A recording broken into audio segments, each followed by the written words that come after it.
বিসমিল্লাহির রহমানির রহিম। পরম করুণাময় ও অসীম দয়ালু আল্লাহর নামে শুরু। ومن أحسن قولا ممن دعا إلى الله وعمل صالحا وقال إنني من المسلمين। দিন চলে যাব আমরা সবাই, থাকবো না আমরা কেহ, শুধু মাটির নিচে পড়ে রবে দেহ, শুধু মাটির নিচে পড়ে রবে দেহ। একদিন চলে যাব আমরা সবাই, থাকবো না আমরা কেহ, শুধু মাটির নিচে পড়ে রবে দেহ, শুধু মাটির নিচে পড়ে রবে দেহ। أعوذ بالله من الشيطان الرجيم.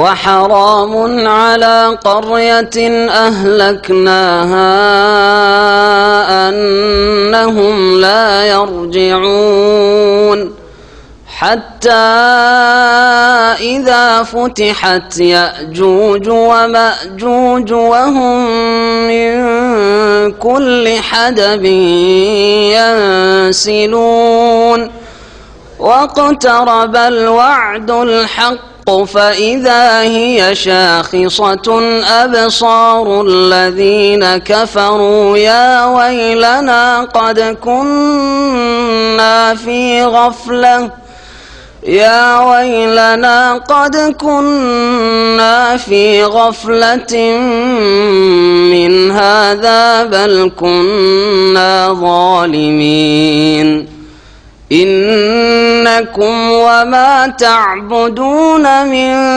دون الله حصب جهنم أنتم لها واردون لو كان هؤلاء آلهة ما وردوها وكل فيها خالدون لهم فيها زفير وهم فيها لا يسمعون إن الذين سبقت لهم منا الحسنى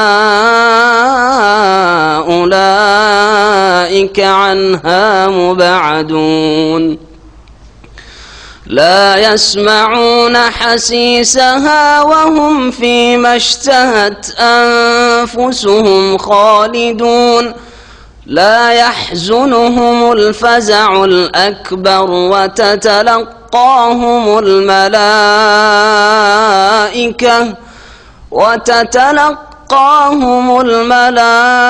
الملائكة هذا يومكم الذي كنتم توعدون يوم نطوي السماء كطي السجل للكتب كما بدأنا أول خلق نعيده وعدا علينا إنا كنا فاعلين. السلام عليكم ورحمة الله وبركاته. الحمد لله رب العالمين والصلاة والسلام على سيد المرسلين نبينا محمد وعلى آله وصحبه أجمعين أما بعد. আমাদের তাফসীর হবে আজকে সূরা আম্বিয়ার শেষ অংশের আয়াত নম্বর 95 থেকে আমরা তাফসীর শুরু করব। মহান আল্লাহ এই আয়াতে এবং এর পরের আয়াতে আল্লাহ পাক ইরশাদ করেছেন যে মানুষ যখন দুনিয়া থেকে বিদায় হয়ে যায়, ইন্তেকাল করে, তারপরে মানুষের জন্য ফিরে আসা পৃথিবীতে হারাম। কোনো মানুষ ফিরে আসবে না। এখানে গিয়ে গত সপ্তাহে আমরা থেমেছিলাম। কতদিন পর্যন্ত এই অবস্থায় থাকবে? বারজাখী জীবনে, কবরের জীবনে, পরকাল, আখেরাত মানে পুনরুত্থান, হাসরের মাঠ, বিচার দিবস, আর এই দুনিয়ার মাঝের যে সময়টা, এই সময়কে বারজাখী জীবন বলা হয়। বারজাখ মানে আড়, দুনিয়া এবং পুনরুত্থান দিবস, কিয়ামতের দিন, এর মাঝখানে এমন একটা সময়, যে সময়টা যেন দুনিয়া আর সেই হিসাব নিকাশ জবাবদেহি আর জান্নাত জাহান্নামের মাঝখানে আড়ের সময়, পর্দা। এ বরজাখী জীবনে সৎকর্মশীলদের আত্মা আল্লাহ পাকের নেয়ামত ভোগ করবে ইল্লিনে, যেমন আল্লাহ পাক বলেছেন ইন্নাল আবরার লাফি ইল্লিয়িন। আর পাপিষ্ট গুনাহগার কাফের, মুশরিক, মুনাফিক, বেদিন এবং কাফের মুশরিকদের অনুসারী পাপিষ্ট মুসলিম যারা পাপের বোঝা নিয়ে আল্লাহর সামনে হাজির হয়েছে, মওতের মুখোমুখি হয়েছে, দুনিয়া থেকে বিদায় নিয়েছে, তারা কাফের মুশরিকদের অনুসারী। কাফের মুশরিকদের যেমন লাগাম নেই, কোনটা ভালো কাজ কোনটা মন্দ কাজ এই রকমের কোনো তাদের চিন্তা চেতনা নেই। যদি ভালো কাজও করে দুনিয়ার গরজও করে, আর মন্দ কাজ থেকে যদি বিরত থাকে তাও দুনিয়ার গরজে করে। একজন কাফের মুশরিক। পক্ষান্তরে একজন মুমিন ভালো কাজ করলে দুনিয়া আখিরাতের আল্লাহ পাক রব্বুল আলামিনের যে শান্তির জীবন সেটা হাসিলের জন্য, আর আল্লাহ পাকের ভয় করে, তাকওয়ার ভিত্তিতে, আল্লাহ ভীরুতার ভিত্তিতে ভালো কাজ করে, সৎকর্মশীল হয়। আর গুনাহ যদি ছাড়ে তাও আল্লাহর ভয়ে ছাড়ে।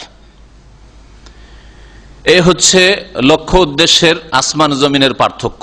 একজন মুসলিমকে গুনার কাজে বাধা দেয় আল্লাহর ভয়, জবাবদেহির চিন্তা। আর একজন কাফের মুশরিককে, একজন বিদিনকে, একজন দুনিয়াদারকে যদি গুনাহ থেকে বিরত রাখে, তার দুনিয়ার কোনো গরজ হয় কোনো কিছু হাসিল করার জন্য, সে খ্যাতি হোক, সুনাম হোক, নেতৃত্ব হোক, যে ভালো কাজ করলে লোকেরা আমাকে নেতা বানাবে, খ্যাতি হবে, লোকজন ভালো জানবে, সুনাম হবে, অথবা কোনো অনিষ্ট থেকে বাঁচার জন্য যদি মন্দ কাজ করি তাহলে সাজা শাস্তি রয়েছে, দুর্নাম রয়েছে, লাঞ্ছনা রয়েছে, অপদস্থ হইতে হবে, দুনিয়ার গরজ। কিন্তু একজন মুমিনের কাছে এগুলো আসল লক্ষ্য উদ্দেশ্য নয়, যদিও এগুলো তাতে সামিল রয়েছে, কিন্তু এগুলি লক্ষ্য উদ্দেশ্য না। ভালো কাজ করার উদ্দেশ্য হচ্ছে আল্লাহ পাকের সন্তুষ্টি, আল্লাহ পাকের ভয়। মন্দ কাজ থেকে, গুনার পাপের কাজ থেকে, অন্যায় থেকে বেঁচে থাকার উদ্দেশ্য হচ্ছে আল্লাহ পাকের ভয়। আল্লাহকে ভয় করি বলে গুনাহ করি না, অন্যায় কাজ করি না, কারো হক নষ্ট করি না। আল্লাহ পাক রব্বুল আলামিন বলছেন যে মানুষ দুনিয়া থেকে ইন্তেকালের পরে তাদের ফিরে আসা চিরতরে হারাম, কোনোদিন ফিরে আসবে না। তাদের সেখানে চিরকাল থাকা আবশ্যক। হারামুন আলা কারিয়াতিনের গত সপ্তাহে দুটো তাফসির বলেছেন। হারামুন মানে হারামি নিতে পারেন, মানে নিষিদ্ধ। হারাম মানে কি? নিষিদ্ধ। নিষিদ্ধ যদি অর্থ নেন তাহলে আন্নাহুম লায়ের, যেমন এই লাটা হচ্ছে অতিরিক্ত জায়দা অলঙ্কারের জন্য, লায়ের অর্থ এখানে নেই। আরবি ভাষা এরকম হয়, অনেক সময় লা বলা হয় কিন্তু লায়ের অর্থ হয় না, সেটা অতিরিক্ত অলঙ্কারের জন্য। লা উকসিমু বিয়াউমিল কিয়ামা মানে কি? আমি কিয়ামতের কি শপথ করছি না, না লা মানে না, আর উকসিমু মানে কসম করা, আর বিয়াউমিল কিয়ামা মানে কিয়ামতের দিনে। তো এর অর্থ কি যে লা উকসিমু বিয়াউমিল কিয়ামা, আমি কিয়ামতের কসম করছি না, নাকি? আমি কিয়ামতের কসম অবশ্যই করছি। তাহলে লায়ের অর্থ নেই এখানে, জায়দা অতিরিক্ত অলঙ্কারের জন্য। এটা আরবি ভাষার একটা অলঙ্কার। লা উকসিমু বিহাযাল বালাদ, লা উকসিমু বিহাযাল, এই শহরে, এই নগরীর, মক্কাতুল মুকাররমার আমি আল্লাহ শপথ করছি। লায়ের মানে এখানে না নয়, ঠিক না? এইরকম কোরআন কারীমের বহু আয়াত রয়েছে। তো এটা ওর একটা নজির। আন্নাহুম লা ইয়ারজুন মান্নাম ইয়ারজুন, তাদের ফিরে আসা সেই জনপদের, সেই গ্রামের, সেই শহরের, সেই দেশের, সেই বিশ্বের ফিরে আসা মানে বিশ্বের মানুষের ফিরে আসা। হারাম হারামুন আলা কারিয়াতিন, সেই জনপদের জন্য হারাম করেছি, নিষিদ্ধ করেছি। আহলাকনাহা, যেই জনপদকে আমি ধ্বংস করেছি, মানে যেই জনপদের মানুষকে আমি ধ্বংস করেছি, অর্থাৎ যারা মারা গেছে, যেভাবে মারা যাক। হালাক মানে দুনিয়া থেকে বিদায় হয়ে যাওয়া, সে সাধারণভাবে মরুক আর আল্লাহ পাকের আযাবে মরুক। হালাকা আরবিতে মতকে বলা হয়। ইউসুফ আলাইহিস সালাম সম্পর্কে হাত্তা ইজা হালাকা, যখন তিনি ইন্তেকাল করলেন, ইন্তেকালের অর্থে কোরআনে ব্যবহৃত হয়েছে। যদি আমরা বাংলা ভাষাভাষী, উর্দু ভাষাভাষী হালাকটাকে মনে করি আল্লাহর আযাবে, শাস্তিতে যদি কেউ ধ্বংস হয়, মারা যায়, তাহলে লোকটা হালাক হয়ে গেছে। হ্যাঁ, এটা আমাদের অর্থ, কিন্তু আরবির অর্থ সেটা না। আরবিতে আযাবে ধ্বংস হওয়াকে হালাক বলা হয়, আর এমনিতে মারা যাওয়াকেও হালাক বলা হয়। তো যেই জনপদ মানে যেই জনপদের অধিবাসী, আলা কারিয়াতিন মানে আলা আহলে কারিয়াতিন, জনপদের বাসিন্দা। জনপদের বাসিন্দারা যাদেরকে ধ্বংস করে দিয়েছি তাদের জন্য হারাম, নিষিদ্ধ কি? আন্নাহুম লা ইয়ারজিউন, ফিরে আসা, তাদের ফিরে আসা। লায়ের অর্থ করলাম না, তাহলে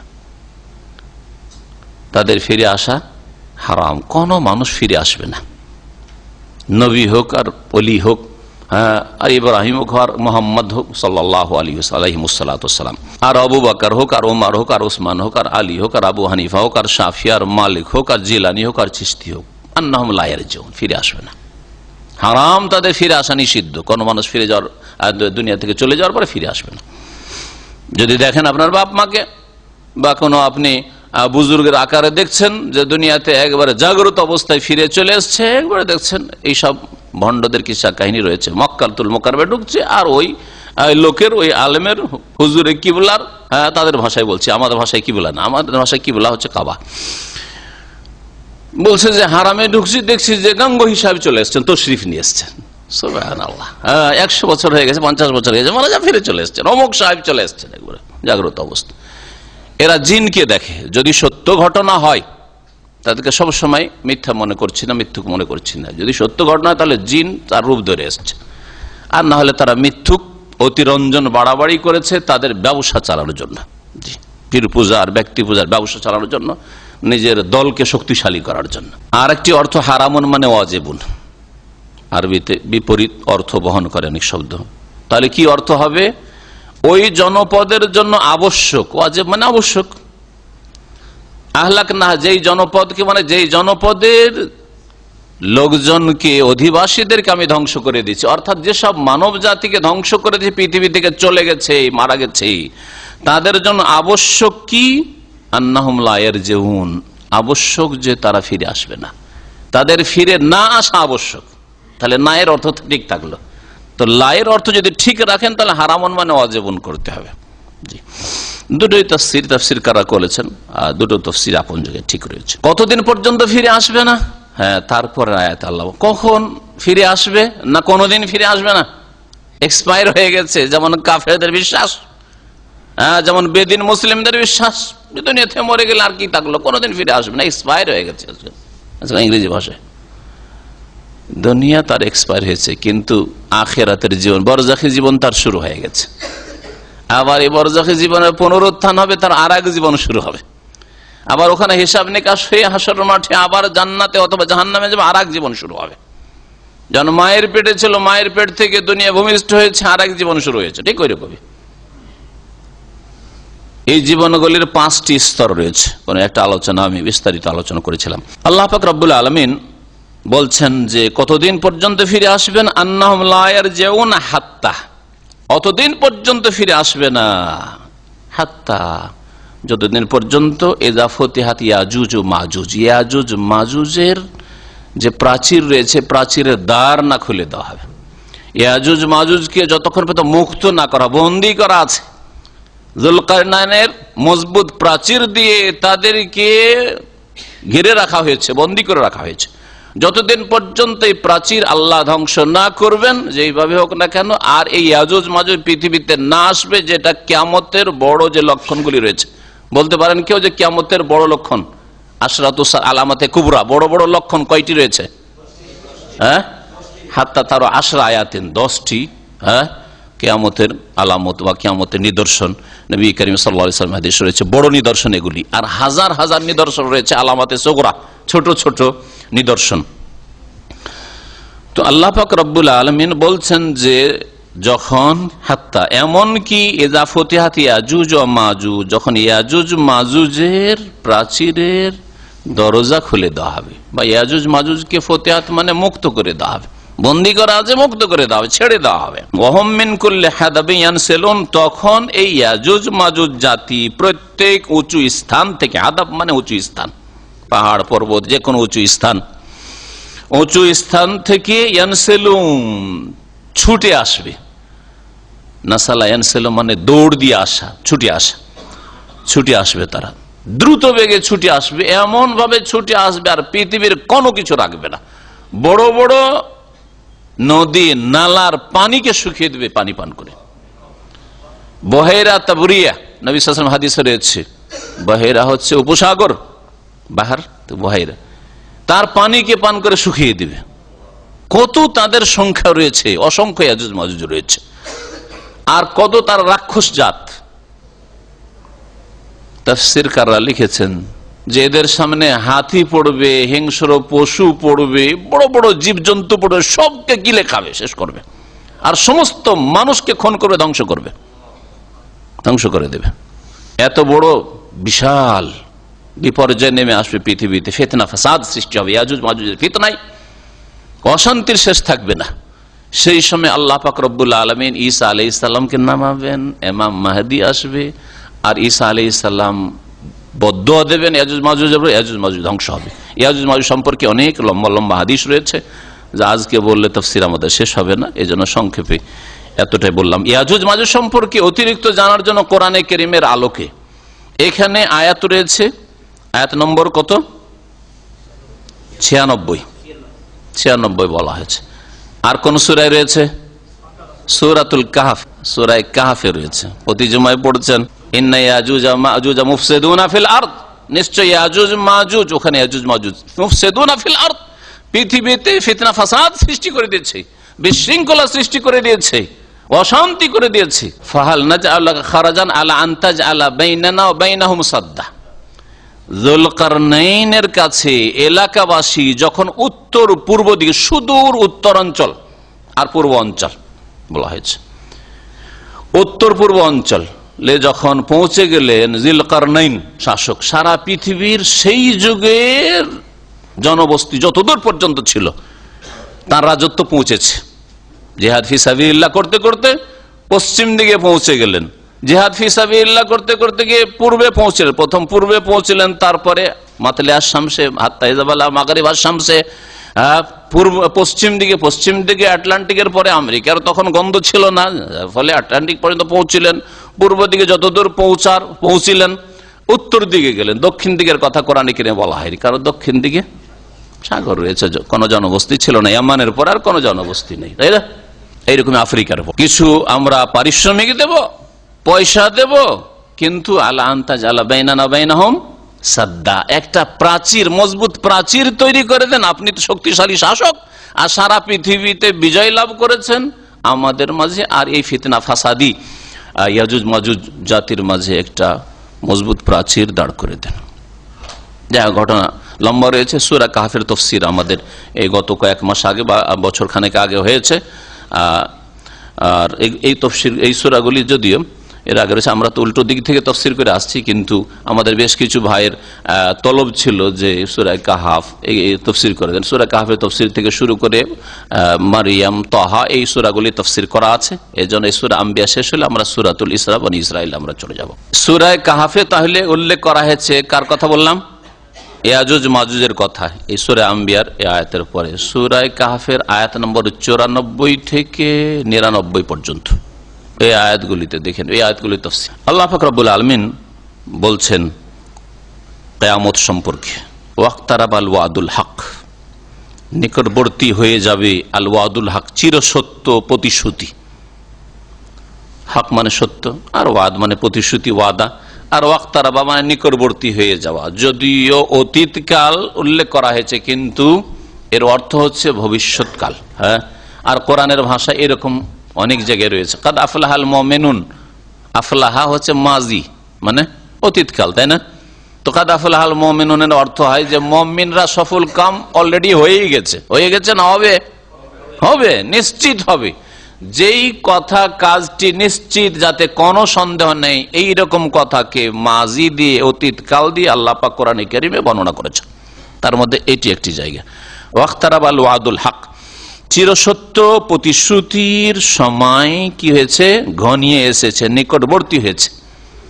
কারোবা থেকে ইখতারাবা, বাব ইফতিয়াল, ফায়দা হিয়া ওয়াক্তারাবাল ওয়াদুল হক, চিরসত্য প্রতিশ্রুতির সময় ঘনিয়ে আসবে। বললাম ভবিষ্যতের অর্থ করেন।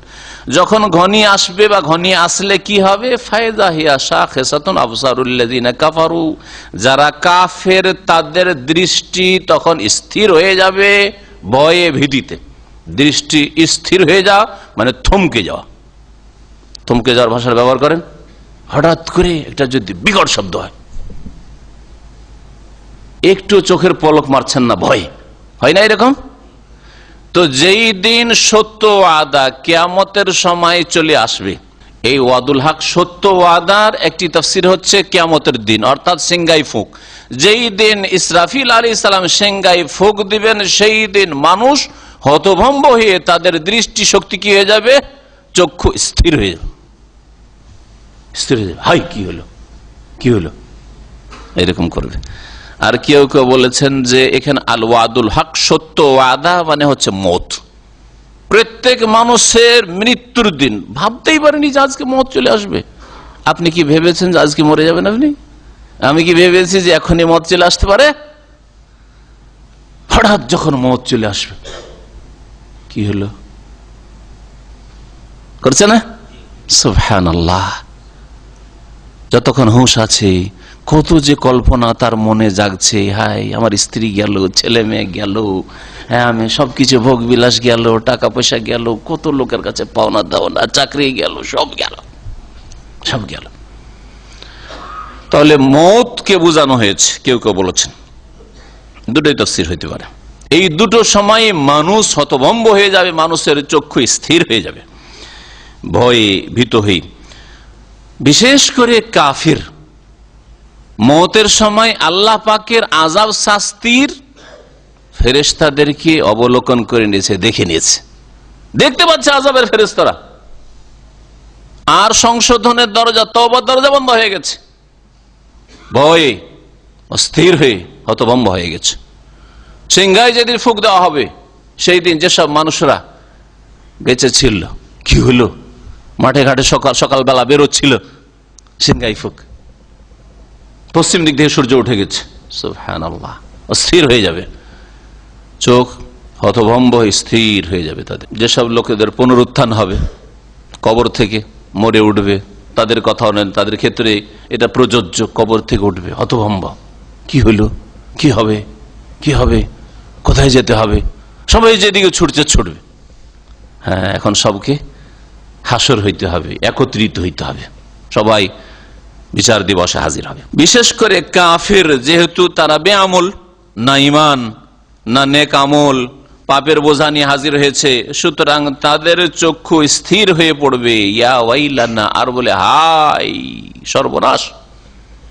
ওয়াইল মানে সর্বনাশ, ধ্বংস, হাই দুর্ভোগ, হাই আমাদের দুর্ভোগ, কাদ কুন্না ফি গাফলাতিন মিন হাযা।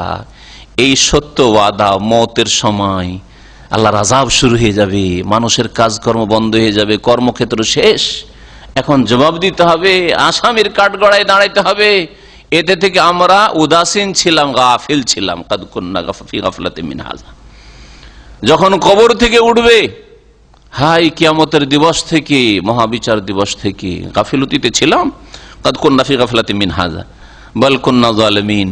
আর শুধু উদাসীন ছিলাম না, বরং আমরা বড় জালেম, অন্যায়কারী ছিলাম, আল্লাহর হকের ক্ষেত্রে জুলুম করেছি, রাসূলের প্রাপ্যের ক্ষেত্রে জুলুম করেছি, মানুষের অধিকারের ক্ষেত্রে জুলুম করেছি, বরং আমরা জালেম ছিলাম। আসলে আল্লাহ বোধ শক্তি দিয়েছিলেন, বিবেক বিবেচনার শক্তি দিয়েছিলেন, দুনিয়া অনেক বুঝতাম, সায়েন্স টেকনোলজি অনেক বুঝতাম, দুনিয়ার অনেক পড়া পড়েছিলাম, কিন্তু আখেরাত সম্পর্কে কখনো চিন্তা করিনি।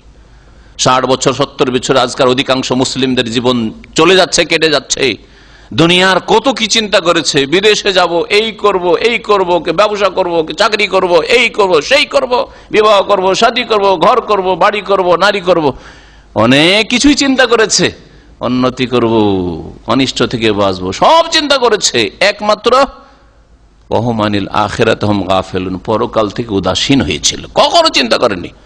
আজকে যেসব মুসলিমদের জীবনটা এমন কেটে যাচ্ছে, 60 বছর 70 বছরের জীবন চলে গেল, কখনো চিন্তা করলো না যে কেন আসলাম, আর কোথায় যাচ্ছি, কোথায় যাব, কোনখানে হাজির হব, এরপরে কি হবে, মওতের পরে কি আছে, কোনো চিন্তা করলো না। সে কি আবার মুসলিম? এটা হচ্ছে ঈমান ভঙ্গকারী বিষয়। 10টি প্রসিদ্ধ যে ইসলাম ভঙ্গকারী বিষয় রয়েছে, তার মধ্যে একটি হচ্ছে যে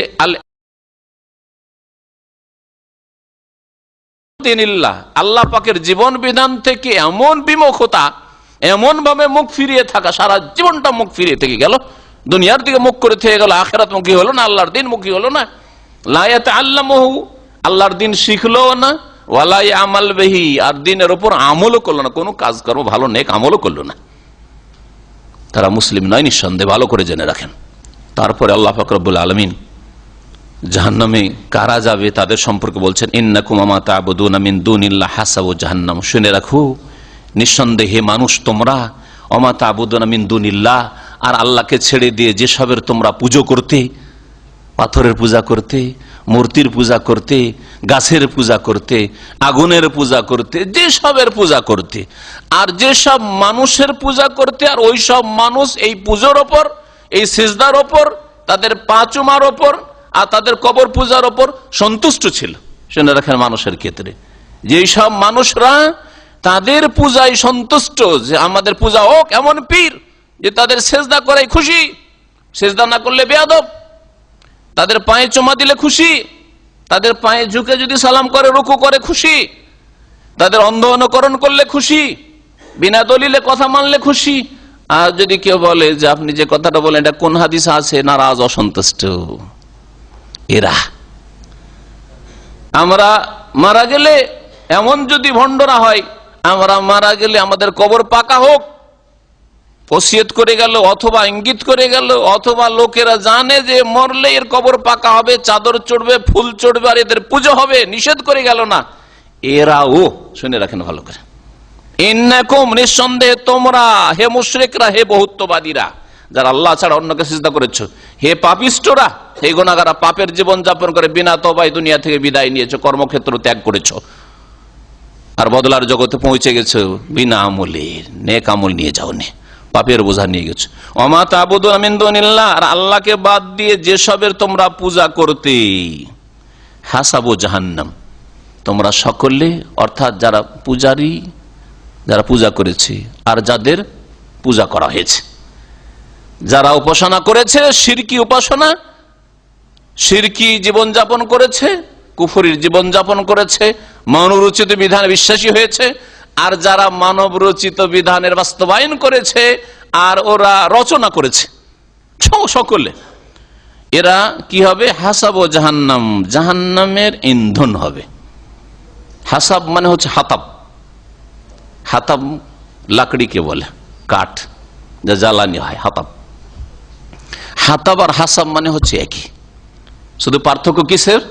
সদ আর ত এর পার্থক্য। সদের জায়গায় ত দিলে হাতাব মানে লাকড়ি কাঠি, যেগুলি জ্বালানি হয়, আর হাসাব মানে হচ্ছে জ্বালানি। তো যেসবের পূজা, পাথরের পূজা করেছে, পাথরকে আল্লাহ জাহান্নামে ফেলবেন। মানুষের পূজা করেছে আর পূজার উপর সন্তুষ্ট, ওকে আল্লাহ জাহান্নামে দেবেন।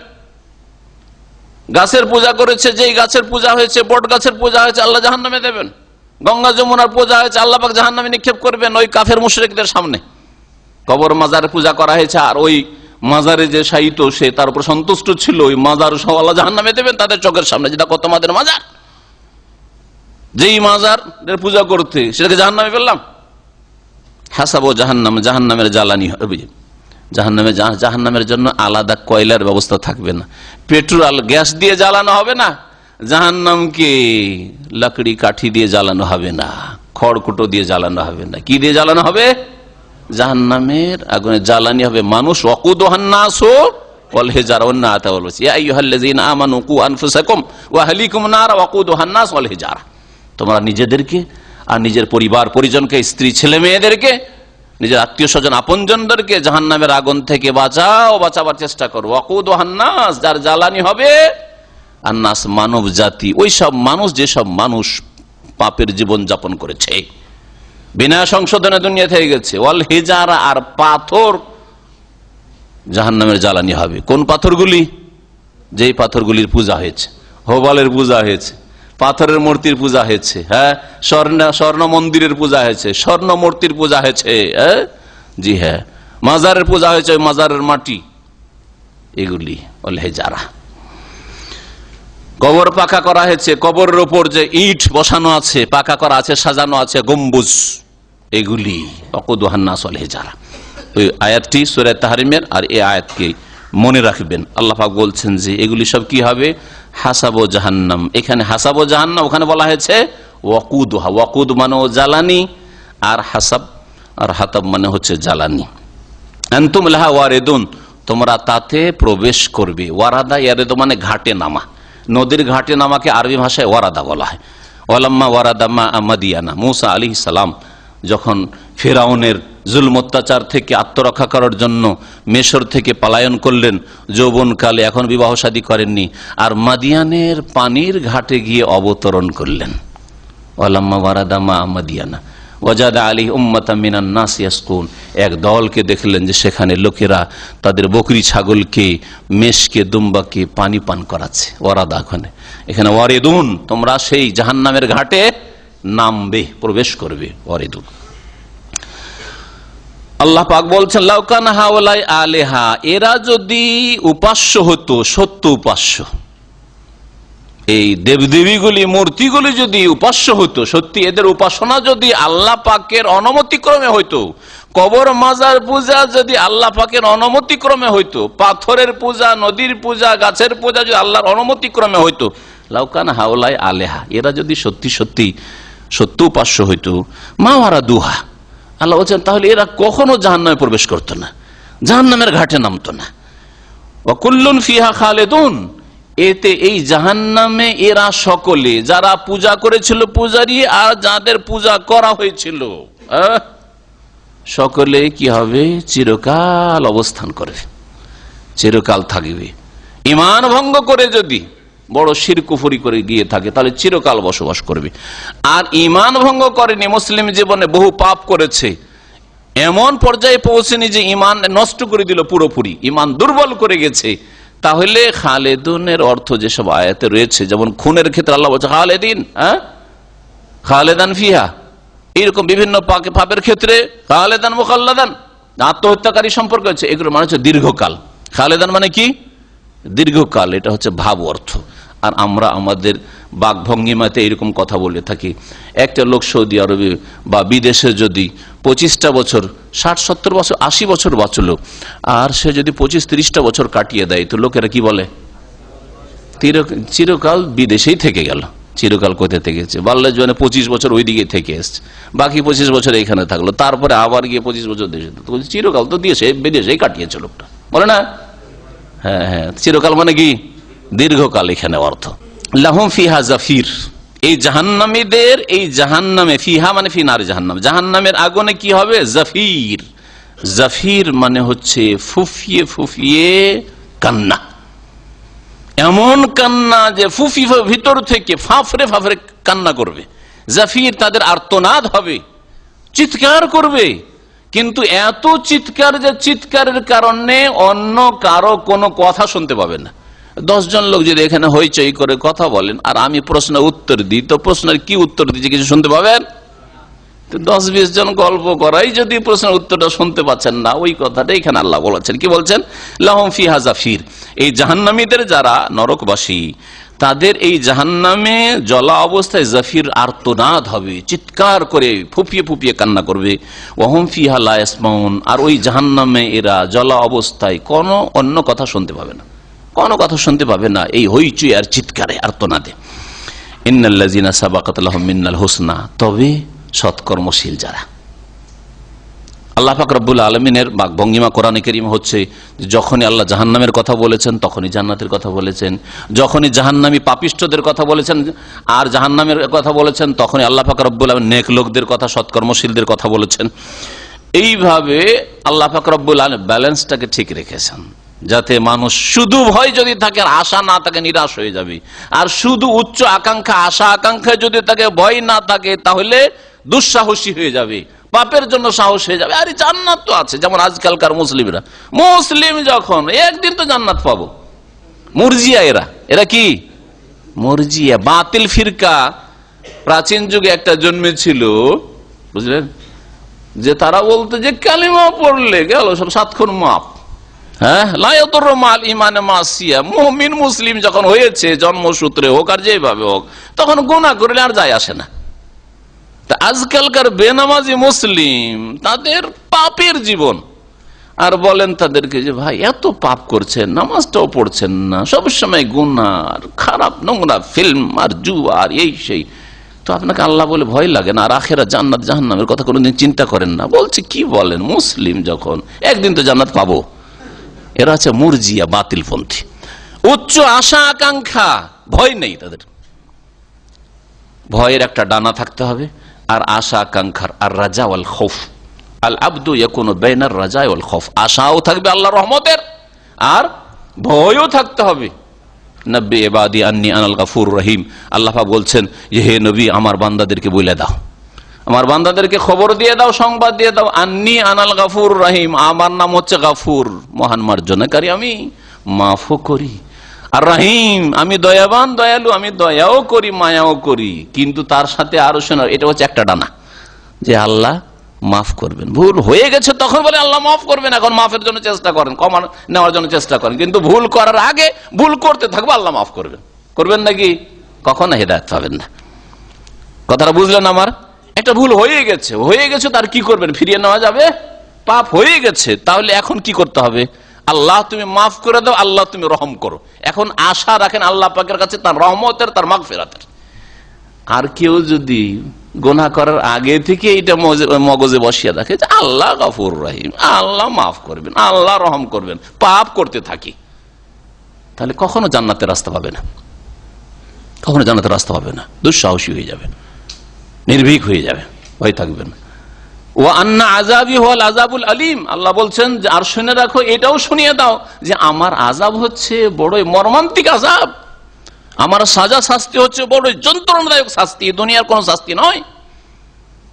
জাহান্নামের আযাব, কবরের আযাব, দুটো কি আপনার সামনে রাখতে হবে। যখন অসুস্থ হয়ে যাবেন, আর মনে হয় অচল হয়ে যাব, বাঁচবো না, তখন আল্লাহর কাছে রহমতের আশা করবেন, কারণ তখন গুনার ভয় কম। বিছানায় পড়ে আছেন, জেনার কথা চিন্তা করবেন, মদের কথা চিন্তা করবেন, হ্যাঁ, সিগারেট খাওয়ার কথা চিন্তা করবেন, জুয়া খেলি, শুয়ে শুয়ে বিছানায় পড়ে আছে হসপিটালে, আর জুয়া খেলি চিন্তা করবেন না। তো পাপের চিন্তাটা তখন, পাপের কামনা বাসনা কমে আসবে, তাহলে ও তখন আল্লাহ পাকের কি করবেন, আর আমলের বেশি সুযোগও নেই, ভালো করে ঠিকভাবে নামাজও পড়তে পারছি না, বসতে পারছি না, দাঁড়াইতে পারছি না, তাহলে তখন আল্লাহ পাকের রহমতের আশাবাদী হবেন। আর সুস্থ থাকা অবস্থায় পাপ হওয়ার সম্ভাবনা বেশি। যৌবন আছে, সৌন্দর্য আছে, পয়সা আছে, হ্যাঁ, নেতৃত্ব আছে, ক্ষমতা আছে, শরীরে রক্ত তাজা হয়ে আছে, এখন যে কোনো পাপ হইতে পারে, দৌড়াদৌড়ি ছোটাছুটি করতে পারবেন, হ্যাঁ, পাপ করে পালাইতে পারবেন এক দেশ থেকে এক দেশে, বিছানায় পড়ে না, তখন পাপ হওয়ার সম্ভাবনা বেশি। সুতরাং তখন কোনটাকে বেশি মজবুত রাখতে হবে? ভয়টাকে মজবুত রাখতে হবে, যে আল্লাহ ধরে নেবেন, আজকে সুস্থ আছি, আল্লাহ বিছানায় ফেলে দিতে পারেন, আজকে বেঁচে আছি, আল্লাহ পাক আজকে মেরে দিতে পারেন, হ্যাঁ, আল্লাহ পাকের আযাব নেমে যেতে পারে। এক্ষুনি গাড়িতে চড়তে যাচ্ছি গোনা করে, বা এই গাড়িতে চড়ে গোনার জায়গায় যাব, আল্লাহ পাক দুর্ঘটনায় লিপ্ত করতে পারেন, এই গাড়িতেই মারা যেতে পারি, ধ্বংস হইতে পারি। এইগুলো যারা চিন্তা করবে তাদের দ্বারা গোনা হবে না। ভালো করে শুনে রাখেন, আল্লাহ পাক রব্বুল আলামিন বলছেন যে ইন্নাল্লাযীনা সাবাকাত লাহুম মিনাল হুসনা, তবে শুনে রাখো, নিঃসন্দেহে ওই সব লোকেরা যাদের জন্য আমার পক্ষ থেকে, মিন্নাহ মানে আমার পক্ষ থেকে, যাদের জন্য আমার পক্ষ থেকে পূর্বে কল্যাণ নির্ধারিত হয়েছে। হোসনা মানে কল্যাণ, তাদের জন্য পূর্বেই আমি নির্ধারণ করেছি কল্যাণ, যে এরা হবে সৎকর্মশীল, এরা হবে ইমানদার, এরা হবে পরেজগার, এরা হচ্ছে জান্নাতি। আল্লাহ পাক পূর্বেই নির্ধারণ করেছেন যে এরা সৎপথের উপর থাকবে, অর্থাৎ নেক লোকেরা। কারণ তার আগের আয়াতে বলা হলো যে যেসব লোকের পূজা করা হয়েছে, হ্যাঁ, তারা কি জাহান্নামের ইন্ধন হবে না? হবে না। যেসব বস্তুর পূজা হয়েছে, ব্যক্তির পূজা হয়েছে, জাহান্নামে যাবে। তাহলে প্রশ্ন উঠে স্বাভাবিক, আর এই প্রশ্ন কাফেররা উঠিয়েছিল নবী সাল্লাল্লাহু আলাইহি ওয়াসাল্লামের জামানায়, যে তাহলে কেমন হইল, ওজাইরের পূজা করতো ইহুদিরা, ঈসার পূজা করে খ্রিস্টানরা, তাহলে কি ওজাইর আর ঈসা আলাইহিস সালাম তারা কি জাহান্নামে যাবে? এখন প্রশ্ন উঠতে পারে বিদ্যার্থীদের কাছে, যে আপনারা বলছেন যে যেসবের পূজা হয়, যাদের পূজা হয় তারা জাহান্নামে যাবে, তাহলে জিলানী আর চিশতি কি জাহান্নামে যাবে? হ্যাঁ, কেউ যদি বলে মাদাদ ইয়া রাসূলুল্লাহ, রাসূলুল্লাহর কাছে সাহায্য চাই, তাহলে সে তো শিরক করলো। রাসূলুল্লাহ সাল্লাল্লাহু আলাইহি ওয়াসাল্লামের কাছে সাহায্য চাই, আল্লাহর কাছে চাওয়া তার জন্য ফরজ ছিল, তাহলে কি রাসূলুল্লাহ সাল্লাল্লাহু আলাইহি ওয়াসাল্লাম জাহান্নামে যাবেন? হ্যাঁ, এর উত্তর কি হবে? ঈসা আলাইহিস সালাম আল্লাহর পুত্র, ঈসা আলাইহিস সালামের কাছে খ্রিস্টানরা চেয়ে থাকে, হ্যাঁ, যে ঈসা আলাইহিস সালাম তাদের গুনাহ মুক্ত করার জন্য সে নিজের বলিদান করে দিয়েছে, হ্যাঁ, সে যে সুলিতে চড়েছে এর মাধ্যমে খ্রিস্টানদের নাকি গুনার সব কাফারা হয়ে গেছে। তাহলে যদি এই ভ্রান্ত ধারণা থাকে তো পাপ করবে না কেন, জেনা করবে না কেন, মদ খাবে না কেন পানির চাইতে বেশি, তাই না? সারা জীবন মদে ডুবে থাকে, বলে ঈসা আলাইহিস সালাম আমাদের জিসাস ক্রাইস্ট কি করেছেন, আমাদের জন্য কাফারা স্বরূপ নিজের জান দিয়ে দিয়েছেন। পাপ করতে থাকবে, তাই না? খুন করতে থাকবে, জুলুম অত্যাচার করতে থাকবে, এক এক দেশকে, দেশের পর দেশকে গিলে খেয়ে নেবে, বলবে ঈসা আলাইহিস সালাম সব কাফারা দিয়ে দিয়েছে। পাপ করবে না, করবে না? কিন্তু একজন মুসলিম না, আমার গুনহার বোঝা আমাকে উঠাইতে হবে, আমার পাপের বোঝা আমাকে উঠাইতে হবে, আমি অন্যায় করবে জবাবদেহি আমাকে করতে হবে, আমার কাফারা কেউ হবে না, আমার ওসিলা, আমার ঈমান আর আমল কোনো ব্যক্তি নয়, কোনো ব্যক্তির ওসিলাতে আমি পার হইতে পারবো না। এতে জীবনের সংশোধন হয়ে যাবে। এতে আরো শুনে রাখেন, যখন ওসিলার কথা আসলে, তাহলে ভ্রান্ত ওসিলার যা বিশ্বাসী যে অমুক ব্যক্তি ওসিলা হবে, নবী ওলি ওসিলা হবে, অমুক তমুক ওসিলা হবে, ওদের দামান ধরে, ওদের আঁচল ধরে, ওদের চাদর ধরে, পাগড়ি ধরে জান্নাতে চলে যাব, পুলসেরাত পার হয়ে যাব, তারা কি ভালো আমলে উৎসাহিত হবে? ওরা তো ভাবে অসুবিধা নাই, সারা জীবন সুদ খেলাম, ঘুষ খেলাম, আর পীরের তো মরিদ হয়েছি, পীর তো আমাকে একা ছাড়া, আমাদেরকে ছেড়ে দিয়ে একাই যাবে না, আমাদেরকে নেবে তারপরেই যাবে, সুতরাং চিন্তা নেই, তাই না? গুনাহমুক্ত হবে বিদাতিরা? হবে না। এর মাধ্যমে বোঝা যায় যে কোনটা দিনে হক, সত্য দিন। আপনার ভালো আমলের বদলে আপনি পাবেন, ওই রকমই আপনার পাপের শাস্তি আপনি পাবেন। আপনি পাপ করবেন, অন্যায় কাজ করবেন, আর কারো মাধ্যমে আপনি উদ্ধার পেয়ে যাবেন। এ তো দুনিয়াতে জালেমদের কাছে হয়ে থাকে।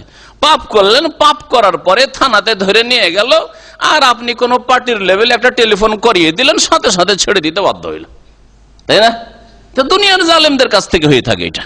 আল্লাহর কাছে যেটা হবে নাকি? কখন হবে? আল্লাহ পাক রব্বুল আলামিন ইরশাদ করছেন ওর জবাবে, যখন ওরা বলল যে তাহলে কেমন কথা হলো, তাহলে যারা নেক লোক, সৎকর্মশীল, ভালো মানুষ ছিল, ওদের যদি পূজা হয়ে থাকতো, ওরাও কি জাহান্নামের ইন্ধন হবে, জাহান্নামে জ্বালানি হবে? আল্লাহ বলছেন না না, ইন্নাল্লাযীনা সাবাকাত লাহুম মিনাল হুসনা, নিঃসন্দেহে ওই সব লোকেরা যাদের জন্য আমার পক্ষ থেকে পূর্বেই কল্যাণ নির্ধারিত হয়েছে, মুহাম্মদ রাসূলুল্লাহ সাল্লাল্লাহু আলাইহি ওয়াসাল্লামের জন্য, ঈসা আলাইহিস সালামের জন্য, ওজাইরের জন্য, এইরকম আল্লাহ পাকের নেক সত্যিকার যারা আউলিয়া, যারা শিরক বিদআত ছড়িয়ে যায়নি, আমি নাম ধরে ধরে বলতে পারবো না, কারণ কে যে আল্লাহর ওলি ছিল আর কে আল্লাহর ওলি ছিল না আল্লাহ পাকই ভালো জানে, ঠিক কিনা?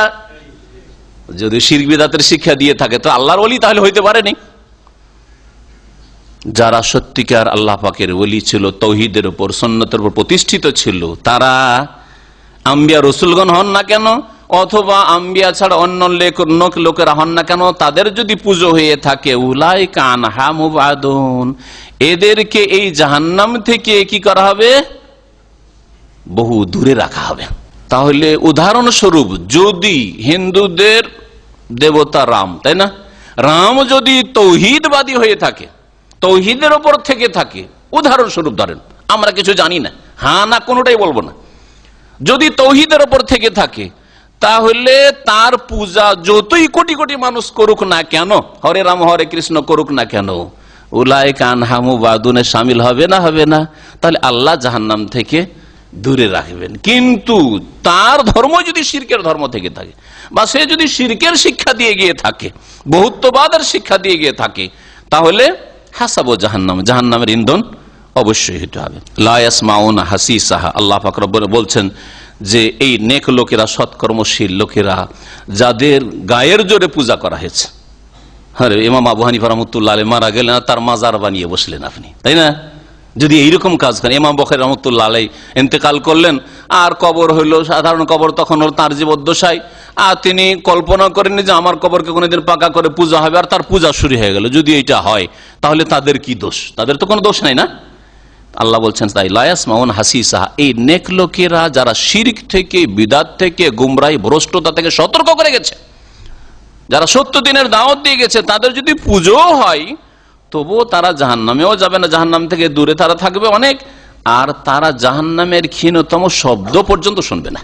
হাসিস মানে হচ্ছে একেবারে ক্ষীণতম শব্দ, আস্তে করে কোনো আওয়াজ যেটা হয় এটাকে হাসিস বলা হয়। লা ইয়াসমাউনা হাসিসা, জাহান্নামের বিকট তর্জন আর গর্জন হবে, তারপরেও এই নেক লোকেরা জাহান্নামের সামান্যতম ক্ষীণতম শব্দ শুনবে না। ওহম ফি মাশতাহাত আনফুসুহুম খালিদুন, আর এই সব সৎকর্মশীল লোকেরা তাদের মন যা চাইবে তাতেই তারা চিরকাল বসবাস করবে, তাদের মনের মতো জীবন যাপন করবে জান্নাতে। ফিমাস তাহাত আনফুসুহুম, যেমন মন চাইবে। কেমন চান আপনি? কেউ চাষ করতে চাইবে, দুনিয়াতে চাষ করেছিল, চাষি হয় তার পছন্দ, জমি জায়গার জমিদার হইতে চাইবে, কর। মুহূর্তের মধ্যে তোর জমি আবাদ হয়ে যাচ্ছে, ফসল হয়ে যাচ্ছে। কারো উচ্চ আকাঙ্ক্ষা, জীবনে আল্লাহ এরোপ্লেনে চড়িনি, পয়সা ছিল না, এরোপ্লেনে চড়তে পাইনি, গরিব মানুষ ছিলাম, চড়, যা করবি কর। আল্লাহ, আমি খুব মনের আকাঙ্ক্ষা, আশা আকাঙ্ক্ষা ছিল আমি রাজা হব, বাদশাহ হব, রাষ্ট্রপতি হব। তুই গরিবের ছেলে ছিলি। ফিমাস তাহাত আনফুসুহুম, আল্লাহ পাক রব্বুল বলেছেন, ওয়ালাকুম ফিহা মা তাশতাহি আনফুসুকুম, জান্নাতে তোমাদের মন যা চাইবে, ভোগবিলাসের ক্ষেত্রে, সমস্ত ভোগবিলাসের ক্ষেত্রে যা মনে চাইবে আল্লাহ পাক রব্বুল আলামিন সবকিছুই দেবেন। সেখানে তারা চিরকাল বসবাস করবে। লা ইয়াহজুনুহুমুল ফাজাউল আকবার, এই সৎকর্মশীল জান্নাতীরা, তাদেরকে মহাভীতি, আল ফাজা মানে হচ্ছে ভীতি, আর আকবর মানে মহাভীতি, মহাত্রাস, তাদেরকে দুশ্চিন্তিত করবে না। লা ইয়াহজুনুহুম, এই মহাত্রাস কি? সবচেয়ে বেশি ভয়ভীতির মুহূর্ত কি হইতে পারে বলেন তো দেখি? কেউ বলেছেন কিয়ামতের দিবসকে বোঝানো হয়েছে। কিয়ামতের দিনে তাদের কোনো চিন্তা নেই, ফালা খাউফুন আলাইহিম ওয়ালা হুম ইয়াহজানুন, না ভয় না চিন্তা। আর কেউ বলেছেন আল ফাজাউল আকবার মানে কবরের জীবন, কবরে যখন রাখা হবে কোনো চিন্তা নেই। আল ফাজাউল আকবার, ঘাবড়িয়ে উঠবে মানুষ, যাই কোথায় আসলাম, পরিবার পরিজন, আত্মীয় স্বজন, বন্ধু বান্ধব ছেড়ে একাকির ঘরে, মাটির ঘরে, অন্ধকারে। লা ইয়াহজুনুহুম, কোনো চিন্তা হবে না তাদের। ওয়া তাতালাক্কাহুমুল মালায়েকা, এবং ফেরেশতারা, মালায়েকাগণ তাদেরকে অভ্যর্থনা জানাবেন, ওয়েলকাম করবেন। হাযা ইয়াউমুকুমুল্লাযী কুনতুম তুআদুন, ফেরেশতারা কি বলবেন? এখানে বলা হয়েছে ফেরেশতারা সুসংবাদ দেবেন, বলে এটাই তোমাদের ওই সুখের দিন, এটাই তোমাদের সেই সুদিন, আল্লাযী কুনতুম তুআদুন, যেই দিনের প্রতিশ্রুতি তোমাদের সাথে করা হয়েছিল। জান্নাতে যাবে, সুখের জীবন পাবে, কবরে যে নিয়ামতের জীবন পাবে, শান্তির জীবন পাবে। দুনিয়ায় বড় অশান্তি ছিল, মানসিক অশান্তি ছিল, স্ত্রীকে নিয়ে, পরিবার, গ্রামবাসীর সাথে জালেমদের কবলে ছিলে। আল্লাহ পাক তোমাকে সব চিন্তা থেকে মুক্ত করেছেন। হাযা ইয়াউমুকুম, এই হচ্ছে তোমাদের দিন, আল্লাযী কুনতুম তুআদুন, যার ওয়াদা করা হয়েছে। অন্য আয়াত আল্লাহ কি বলছেন? ইন্নাল্লাযীনা ক্বালু রাব্বুনাল্লাহু সুম্মা ইসতাকামু তাতানাজ্জালু আলাইহিমুল মালায়েকা আল্লা তাখাফু ওয়া লা তাহজানু, ভয় করিও না, চিন্তা করিও না। ফেরেশতারা বলবে ওয়া আবশিরু বিল জান্নাহ, জান্নাতের সুসংবাদ নাও। আল্লাযী কুনতুম তুআদুন, যার তোমাদের সাথে ওয়াদা করা হয়েছে। নাহনু আউলিয়াউকুম, আমরা ফেরেশতারা মালায়েকা তোমাদের বন্ধু ছিলাম, দোস্ত ছিলাম। ফিল হায়াতিদ দুনিয়া, দুনিয়াতেও তোমাদের হেফাজত করেছি, তোমাদের সাথে থেকেছি। ওয়া ফিল আখিরা, আর আখিরাতেও তোমাদের সাথে আছি। ওয়ালাকুম ফিহা মা তাশতাহি আনফুসুকুম, এই জান্নাতে, এই আখিরাতে যা তোমাদের মন চাইবে তাই তোমাদের দাওয়া, সুসংবাদ না। ওয়ালাকুম ফিহা মা তাদউন, আর যাই তোমরা এখানে তলব করবে তাই তোমাদের পুরা করা হবে। নজুলাম মিন গফুরির রহিম, মহান মার্জনাকারী আর দয়াবানের পক্ষ থেকে তোমাদের আতিথ্য, মেহমান নওয়াজির ব্যবস্থা হবে। সুসংবাদ দিবেন ফেরেশতাগণ। তারপরে আল্লাহ পাক রব্বুল আলামিন কিয়ামতের দিবসের কথা বলছেন। সেই দিন যেসব ঘটবে তার একটি ঘটবে যে আসমান জমিন ধ্বংস হবে। তো আসমান জমিনকে আল্লাহ পাক রব্বুল আলামিন কি করবেন? আসমানের কথা বিশেষ করে আল্লাহ এখানে বলেছে ইয়াউমা নাতউইস সামাআ কাতাইয়িস সিজিল্লি লিল কুতুব, সূরা জুমারে রয়েছে ওয়াস সামাওয়াতু মাতউইয়াতুম বিয়ামিনিহি। কি অর্থ? আল্লাহ বলছেন যে কিয়ামতের দিনে আকাশগুলি মাতউইয়াতুন, ফোল্ডিং করা থাকবে, মোড়ানো থাকবে। মাতউইয়াত বিয়ামিনি, আল্লাহ পাকের ডান হাতে। আল্লাহ পাক ডান হাতে 7 আকাশকে মুড়িয়ে নেবেন আর বলবেন আনাল মালিক, আমি হচ্ছে একমাত্র অধিপতি, মালিক। আইনাল জাব্বারুন, দুনিয়ার জালেম নেতারা কোথায়, জালেম শাসকরা কোথায়? আইনাল মুতাকাব্বিরুন, অহংকারীরা কোথায়? আল্লাহ পাক রব্বুল আলামিন ইরশাদ করছেন এই সূরা আম্বিয়ার আয়াত নম্বর 104-এ, ইয়াউমা নাতউইস সামা, স্মরণ করো ওই দিনকে যেই দিন আমি আল্লাহ আকাশকে গুটিয়ে নেব। তাওয়ায়াতু মানে গুটিয়ে নেওয়া, মুড়িয়ে নেওয়া। কাতাইয়িস সিজিল্লি লিল কুতুব, যেমন গুটিয়ে নেওয়া হয় লিখিত দফতরকে। সিজিল মানে দফতর, বড় বড় যেগুলো বহি, আর তাতে যা লেখা আছে এটা লিল কুতুব। লিল কুতুব মানে মকতুব, তাফসীরকাররা বলছেন মানে যা লিখা রয়েছে, লিখা সহ দফতর খুলে লেখালেখি করছিল রেজিস্ট্রার বা লেখক, ক্লার্ক, আর লিখে মুড়িয়ে রেখে দিল। এই তো মুড়িয়ে শুধু একটা মোড়ান দিয়ে রাখা, এটা হচ্ছে এক মোড়ান দিয়ে রাখা। আর আল্লাহ পাক রব্বুল একটা ভাঁজ দিলেন। আর আল্লাহ পাক আসমানকে যে কত ভাঁজ দিবেন, ভাঁজ দিয়ে আল্লাহ পাক রব্বুল নিজ হাতে গুটিয়ে নেবেন, মুড়িয়ে নেবেন। মহান আল্লাহ ইরশাদ করেন, ইয়াউমানাতবিস সামা, সেই দিন কিয়ামতের দিবসে আমি আল্লাহ আকাশকে গুটিয়ে নেব, কাতাইয়িস সিজিল্লি লিল কুতুব, যেমন দফতর, লিখিত দফতরকে গুটিয়ে নেওয়া হয়, মানুষ গুটিয়ে নেই। কামা বাদানা আউয়ালা খালকিন নুঈদুহু, আর যেমন ভাবে প্রথমবার আমি সৃষ্টির সূচনা করেছিলাম, বাদা মানে সূচনা করা, শুরু করা, যেমন প্রথমবার আমি সৃষ্টি শুরু করেছিলাম, অর্থাৎ প্রথম মানুষকে সৃষ্টি করা হয়েছে বস্ত্রহীন করে। শরীরে কাপড় ছিল, আদম আলাইহিস সালামকে যখন সৃষ্টি করেন শরীরে কাপড় ছিল, হ্যাঁ, তারপর আল্লাহ পাক জান্নাতের কাপড় দিলেন, তাই না? আদম আলাইহিস সালামকে যখন জান্নাত থেকে নামিয়ে দেওয়া হইলো, তখন জান্নাতের কাপড় তো ছিনিয়ে দেওয়া হইলো, খুলে গেল, তো কি করলেন? ফাতাফিকা ইয়াকসিফানি আলাইহিমা মিন ওয়ারাকিল জান্নাহ, আদম আর হাওয়া আলাইহিমুস সালাম গাছের পাতা ছিঁড়ে ছিঁড়ে, মানুষের প্রকৃতির স্বভাবে লজ্জা রাখা আছে। মানুষের স্বভাব যদি বিকৃত না হয়, চরিত্রহীন না হয়, তাহলে একটা ছোট ছেলেরও লজ্জা আছে। আমাদের ছোট ছোট বাচ্চারা, যার সামনে পেশাব পায়খানায় যাওয়ার অভ্যাস আছে, ওর মায়ের সামনে আছে, হ্যাঁ, হয়তো বোনের সামনে আছে, ওর সামনে যাবে শুধু। হঠাৎ করে দাদি এসছে বেড়াতে, নানি এসছে, না দেখলে মারতে শুরু করে। কেন দেখলে আমাকে? আমি বাথরুমে ছিলাম। মারতে শুরু করে কেন? লজ্জা রাখা আছে। এর সামনে কোনোদিন আমি উলঙ্গ হইনি, কাপড় খুলে দেখলো কেন? সুবহানাল্লাহ। কিন্তু আজকাল স্কুল, কলেজ, ইউনিভার্সিটির, হ্যাঁ, এই দুনিয়ার শিক্ষা, দিনবিহীন দুনিয়ার শিক্ষা দিতে গিয়ে এমন ভাবে নারীরা পুরুষদের মতো লজ্জা রাখা আছে প্রাকৃতিক ভাবে, কিন্তু মহিলাদের লজ্জা আরো বেশি। তারপরেও এই বিষাক্ত পরিবেশ তাদের লজ্জা থেকে এমন ভাবে মুক্ত করে দিচ্ছে, লজ্জা তাদের দূর করে দিচ্ছে, অবাধ মেলামেশা, চোখে চোখ মেলবে, আর অবাধ স্বাধীনতা, যার নাম এই তাদের ভাষায় যে স্বাধীনতা, যৌন স্বাধীনতা, ঘোরার স্বাধীনতা, ফেরার স্বাধীনতা, আউযুবিল্লাহ, এই করে যেটুকু বাকি বকিয়া লজ্জা বাড়িতে পারিবারিক ভাবে ছিল, সেটুকু ধ্বংস করে চলে আসছে। আল্লাহ পাক যেন আমাদেরকে ইসলামিক কাঠামোতে শিক্ষার ব্যবস্থা করার তৌফিক দান করেন। আল্লাহ পাক রব্বুল আলামিন বলছেন, কামা বাদানা আউয়াল খালকিন, যেমন প্রথমবার সৃষ্টির সূচনা করেছে। এরকম প্রত্যেক মানুষকে মায়ের পেট থেকে যখন ভূমিষ্ঠ হয়, কেউ বলতে পারবে যে মায়ের পেট থেকে আমি যখন এসেছিলাম তখন আমার শরীরে কাপড় ছিল? বলতে পারবেন? আরে হাজারে একজন এরকম, বা 2, 4, 10 হাজার, 50 হাজার একজন বলতে পারেন যে আমার যখন জন্ম হয় তখন একটু খাতনা করাই ছিল, মানে চামড়া ছিল না সামনে, এটা বলতে পারেন হয়তো, তাই না? কিন্তু বলতে পারবেন না এমন কোন মানুষ পয়দা হয়েছে, কোন নবী রাসূল পয়দা হয়েছে যে শরীরে কাপড় নিয়ে মায়ের পেট থেকে ভূমিষ্ঠ হয়েছে? আছে? আল্লাহ বলছেন যে ওই রকম করে হাসরের মাঠে বিচার দিবসে হাজির করব বস্ত্রহীন। আচ্ছা, কোন মানুষ এমন আছে যে স্যান্ডেল জুতা পরে মায়ের পেট থেকে ভূমিষ্ঠ হয়েছে? না। আদমকে যখন আল্লাহ রূহ দিয়েছেন তখন তার পায়ে স্যান্ডেল জুতা ছিল না। ওই রকমই কোন মানুষ মায়ের পেট থেকে স্যান্ডেল জুতা নিয়ে আসেনি, হ্যাঁ, খালি পায়ে। আর গুরলান ইউহশারুন নাসু ইয়াউমাল কিয়ামাতি হুফাতান উরাতান, গুরলান, নবী করিম সাল্লাল্লাহু আলাইহি ওয়াসাল্লাম বলছেন যে কিয়ামতের দিনে মানুষের হাসর হবে, মানুষকে সমবেত করা হবে, জবাবদিহির জন্য আল্লাহর সামনে হাজির হবে। হুফাতান উরাতান, হুফাতান মানে হাফির বহুবচন, খালি পায়ে, পায়ে কিছু থাকবে না। উরাতান আরির বহুবচন মানে উলঙ্গ অবস্থায়, বস্ত্রহীন অবস্থায়।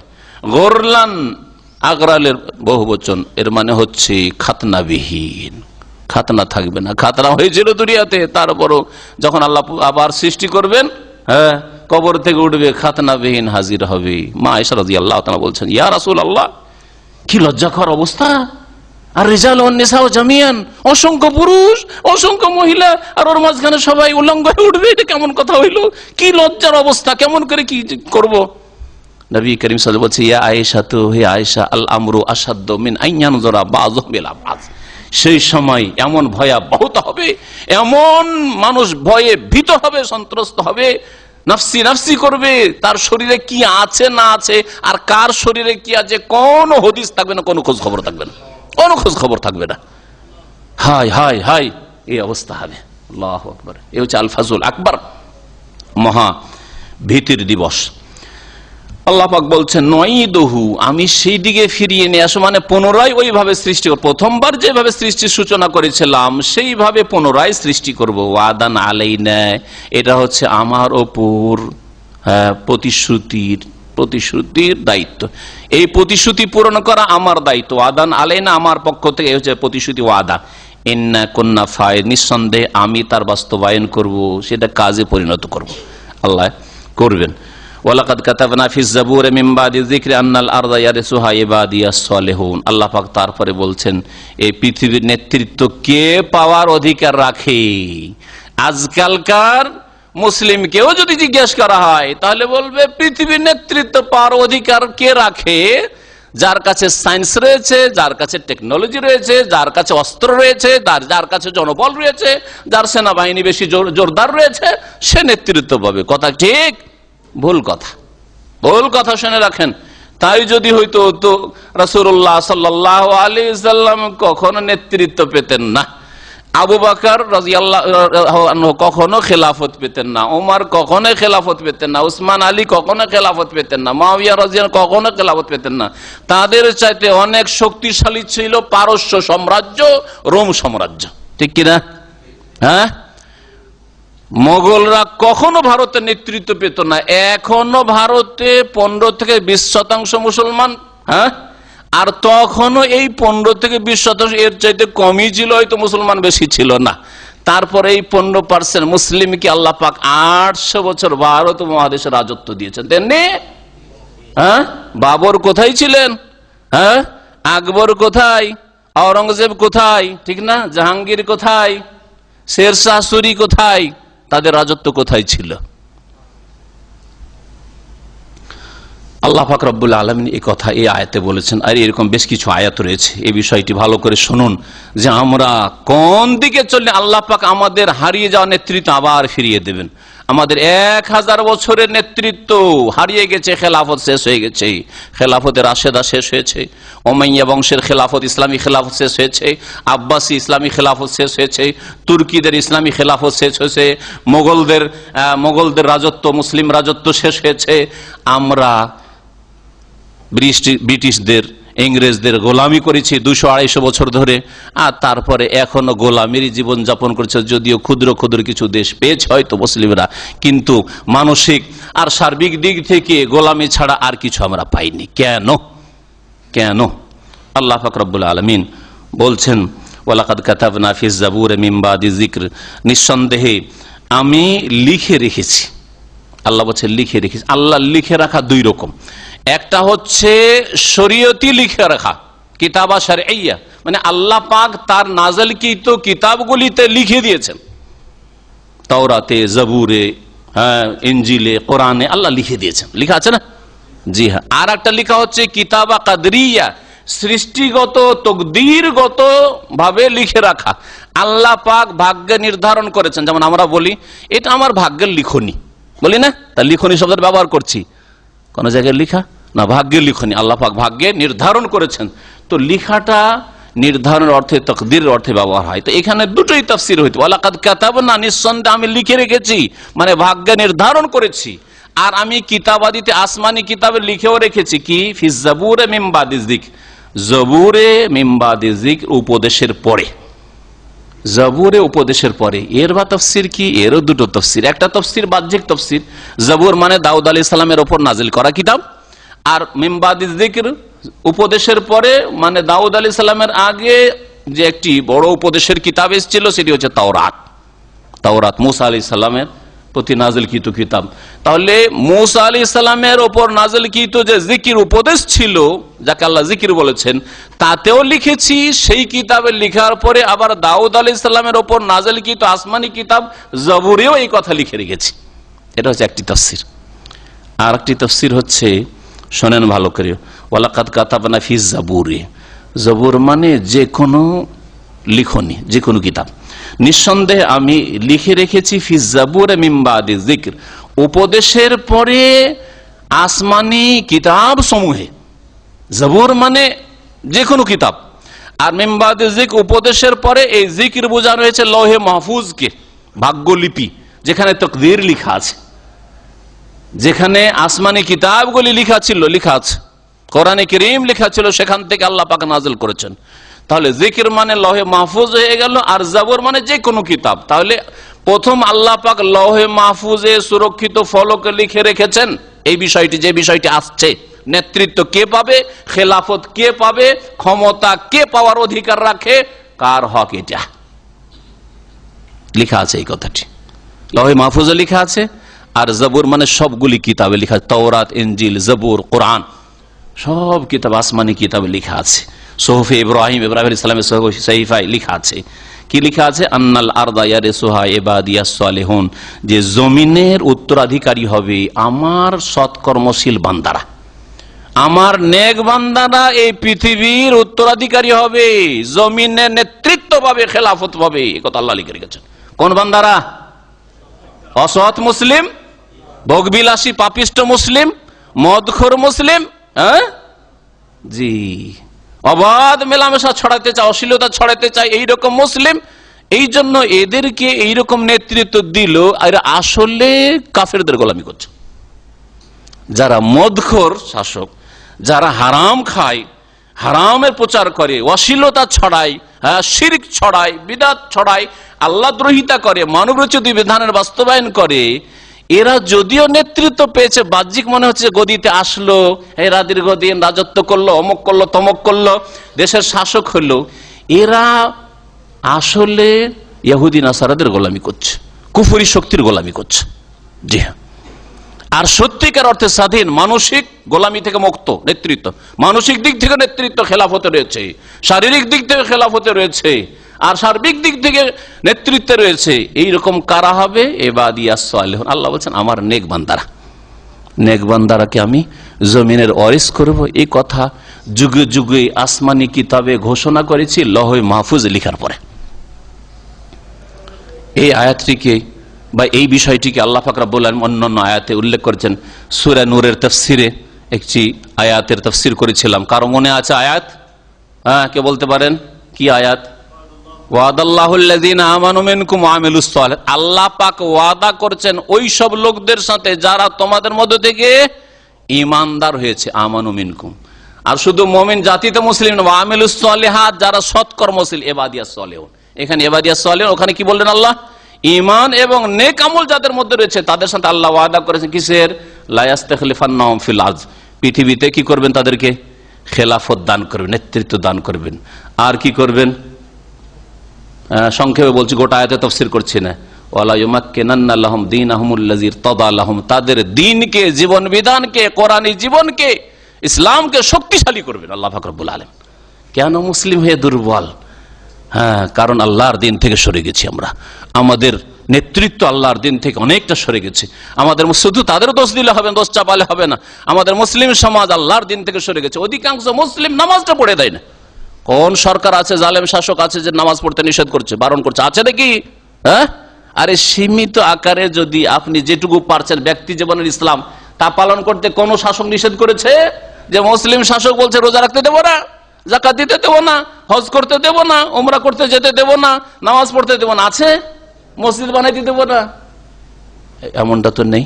তাহলে শুধু এইখানে এই কথাটি বলতে চাইবো যে আজকালকার জনসাধারণ শুধু শাসকদের উপর দোষ চাপিয়ে দিয়ে নিজে মুক্ত হয়ে যায় যে আমরা খুব ভালো মানুষ।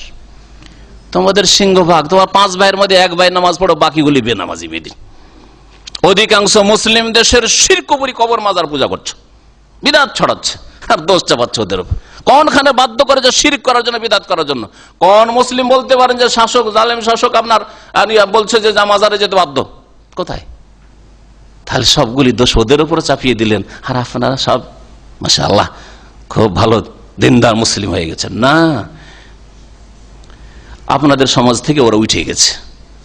আপনাদের সমাজ যেমন অসৎ, মুসলিম সমাজ যেমন অসৎ, ওই অসৎ লোকদের মধ্যে থেকে নেতৃত্ব ওরা গেছে। তারাও কিছু অসৎ, পাপী, তাদের মধ্যে কিছু ভালো আছে, অধিকাংশ মন্দ আছে। এই হচ্ছে তাদের অবস্থা। আল্লাহ পাক রব্বুল আলামিন তাহলে কি করতে চেয়েছেন? খেলাফত দিতে চেয়েছেন, দিনকে শক্তিশালী করতে চেয়েছেন। ওয়ালা ইউবাদদিলান্নাহুম মিন বাদি খাউফিহিম আমনা, তাদের ভয় ভীতির পরে দুর্বল ছিলে, অসহায় ছিলে, ভয় লাগতো আল্লাহর শত্রুকে বলে, আল্লাহর দিনের শত্রু বলে ইসলাম পালন করব, নামাজ পড়বো, ভয় লাগে, কোনো ভয় লাগবে না। তোমাদেরকে আল্লাহ পাক আমন আমান দেবেন, নিরাপত্তা দান করবেন। কিন্তু প্রথম আয়াতের প্রথমে ঈমান আর নেক আমলের কথা আল্লাহ শর্ত লাগিয়েছেন, আর শেষখানে বলছেন ইয়াবুদুনানি লা ইউশরিকুনা বি শাইআ, একমাত্র আমার ইবাদত করতে হবে, আমার সাথে কোনো কিছুকে শরীক করলে হবে না। কাফের বিজাতি যদি দুর্গা পূজা করে, তোমরা দুর্গা পূজা করলে হবে না। তারা সাধু সন্ন্যাসী আর সাই বাবার কাছে যায়, তোমরা পীরের কাছে গিয়ে অন্ধভক্ত হইলে হবে না। কোরআন এবং হাদিসের ভক্ত হইতে হবে, রাসূলের ভক্ত হইতে হবে, জি হ্যাঁ, ওহির ভক্ত হইতে হবে। তাহলে আল্লাহ খেলাফত দাঁড় করবেন। তাহলে খেলাফত নেতৃত্বের ভিত্তি জনবলের উপর নেই। কার সেনাবাহিনী মজবুত, কার অস্ত্র বেশি আছে, কার টাকা বেশি আছে, কার কাছে সায়েন্স টেকনোলজি বেশি আছে, কার দেশে বেশি পেট্রোল আছে। মুসলিম দেশে তো সব পেট্রোল আছে, নেই? হ্যাঁ বলেন তো দেখি, মুসলিম দেশের মোহতাজ যদি অল্প কিছু সময়ের জন্য এই পেট্রোল বন্ধ করে দেয়, তাদের যান্ত্রিক সভ্যতা, তাদের সায়েন্স টেকনোলজি সব অচল হয়ে যাবে, কলকারখানা সব অচল হয়ে যাবে। তারপর যে পয়সার অভাব আছে আমাদের কাছে, গ্যাসের অভাব আছে, তেলের অভাব আছে, কিছু অভাব নেই। জনবলের অভাব আছে, কিছু অভাব নেই। অভাব আছে শুধু ঈমান এবং নেক আমলের। অভাব আছে শিরক মুক্ত হওয়ার, বিদআত মুক্ত হওয়ার, রাসূলের তরিকায় আসার। আল্লাহ পাক যেন তৌফিক দান করেন।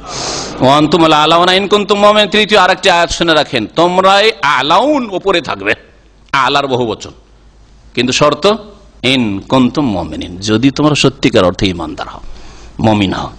ইন্না ফি হাযা লাবালাগাল লিকাওমিন আবিদিন, আল্লাহ পাক বলেন নিঃসন্দেহে এই কোরআনে, ফি হাযা মানে ফি হাযাল কোরআন, এই কোরআনে লাবালাগান, যথেষ্ট উপদেশ রয়েছে। বালাগ মানে কিফায়া, বা বালাগ মানে তাবলীগ, পৌঁছে দেওয়া, এটা উপদেশ। এই কোরআনে কারীমে উপদেশ রয়েছে লিকাওমিন আবিদিন, কার জন্য? এই কোরআন থেকে কে উপকৃত হবে? ওই সব জাতির জন্য যারা ইবাদত গুজার, যারা আল্লাহ পাকের অনুগত, আল্লাহ পাকের ইবাদতকারী, আল্লাহ পাকের বিধান যারা মেনে চলবে, তাদের জন্য কোরআনে কারীমে যথেষ্ট উপদেশ রয়েছে। ওমা আরসালনাকা ইল্লা রাহমাতাল লিল আলামিন, হে নবী, তোমাকে পাঠিয়েছি একমাত্র বিশ্বজাহানের সমস্ত সৃষ্টির জন্য রহমত স্বরূপ। আলামিন, আলামিন শুধু মানুষ না, মানুষ হচ্ছে একটা আলামুল ইনস, মানব জগৎ। জিন হচ্ছে আলামুল জিন, জি। আর পশু পাখি, পাখি হচ্ছে আলামুত তাইর, পাখি জগৎ, পাখিকুল। আর অন্যান্য প্রাণী যেগুলি হাইওয়ান রয়েছে, চতুষ্পদ জন্তু বা অন্যান্য জন্তু রয়েছে, সেগুলি হচ্ছে আলামুল হাইওয়ান ইত্যাদি। এইভাবে বিশ্ব জগতে যত সৃষ্টি রয়েছে, এক একটা আলাম, এক একটা জগৎ। আর আলামের বহু বচন হচ্ছে আলামুন বা আলামিন। এই জন্য আল্লাহ পাক রব্বুল আলামিন। শুধু আল্লাহ পাক প্রতিপালন মানুষের করেন না, জিনেরও করেন, তাদেরও রাজ্জাক। আল্লাহ পাক গরু ছাগলকে রিজিক দিয়ে থাকেন, পশু পাখিকেও রিজিক দিয়ে থাকেন, আল্লাহ পাক কীট পতঙ্গকে রিজিক দিয়ে থাকেন, আল্লাহ পাক সমুদ্রে যেসব প্রাণী রয়েছে, মাছ রয়েছে, অন্যান্য প্রাণী রয়েছে, সবকে রিজিক দিয়ে থাকেন। আল্লাহ পাক যেগুলি কষ্টদায়ক পশু প্রাণী, সাপ বিচ্ছু, সেগুলোকেও রিজিক দিয়ে থাকেন। সেগুলো এক আলাম, এক একটি জগৎ, রব্বুল আলামিন তিনি। আর নবী করিম সাল্লাল্লাহু আলাইহি সাল্লাম আল্লাহ রব্বুল আলামিন, আর নবী সাল্লাল্লাহু আলাইহি সাল্লাম রাহমাতুল লিল আলামিন, সমস্ত সৃষ্টিকুলের জন্য তিনি করুণা স্বরূপ, রহমত স্বরূপ। রাসূলুল্লাহ সাল্লাল্লাহু আলাইহি ওয়াসাল্লামের এই রহমত থেকে যে যতটা অংশ নিতে পারে, যেই দেশ যতটা ভাগ নিতে পারে, যেই পরিবার যতটা ভাগ নিতে পারে, যেই সমাজ যতটা ভাগ নিতে পারে, যেই ব্যক্তি যতটা অংশ নিতে পারে, নেওয়ার চেষ্টা করতে আল্লাহ যেন তৌফিক দান করেন। রহমত তিনি এসেছেন, এখন রহমত নেবেন নেবেন না, কতটা নেবেন আপনি, কতটা আপনার গরজ রয়েছে সেটা আপনার বিষয় না। আপনি রহমত চান না জহমত চান, আযাব চান, সেটা আপনি চিন্তা করুন। এখন আল্লাহ পাক রব্বুল আলামিন বলছেন যে হে রাসূল, তোমাকে বিশ্বজাহানের জন্য রহমত ছাড়া আর কিছু করে পাঠাইনি, রহমত ছাড়া আর কিছুই করে পাঠাইনি, মানে একমাত্র রহমত আর করুণা করে পাঠিয়েছি। আর সবচেয়ে বড় রহমত হচ্ছে তৌহিদ। এজন্য তারপরে তৌহিদের কথা বলছেন, ভালো করে শুনেন। একটি আয়াতের আর একটি আয়াতের সাথে সম্পর্ক রয়েছে। কুল, হে নবী জানিয়ে দাও, ইন্নামা ইউহা ইলাইয়া, নিঃসন্দেহে আমাকে ওহী করা হয়েছে, আন্নামা ইলাহুকুম ইলাহু ওয়াহিদ, যে তোমাদের ইলাহ, সত্য উপাস্য হচ্ছেন একজন এলাহ, একজন মাবুদ, তিনি আল্লাহ। তাহলে এক আল্লাহ, তার উলুহিয়াত, রুবুবিয়াত, তার আসমা সিফাত মেনে নেওয়া, এটি হচ্ছে সবচেয়ে বড় আল্লাহর রহমত। এই জন্য যেই দেশে যত বেশি তৌহিদ আছে আর শিরক মুক্ত আছে, সেই দেশে তত বেশি আল্লাহ পাকের রহমত আছে। আজকে সৌদি আরবকে দেখুন, আলহামদুলিল্লাহ, এখানে আল্লাহ ছাড়া কাউকে সেজদা হয়? এখানে তারকা নক্ষত্রকে সেজদা হয়, আগুনের পূজা হয়, মূর্তি পূজা হয়, কবর মাজার পূজা হয়, কোন জিন্দা পীরের পূজা হয় না পূজা হয়? হয় কিছু? হয় গাছের পূজা হয়, নদী নালার পূজা হয়, লোহিত সাগর আর এই উপসাগরের পূজা হয়? হয় না। কিন্তু আমাদের দেশগুলিতে, অন্যান্য দেশগুলিতে এই সবের পূজা হয়। কেউ কোনোটার পূজা করছে, কেউ কোনোটা, কেউ দরগার পূজা করছে, কেউ দুর্গার পূজা করছে, কেউ গাছের পূজা করছে, কেউ গঙ্গা যমুনার পূজা করছে। যার ফলে আল্লাহ পাকের আযাব, যার ফলে আল্লাহ পাকের আযাব।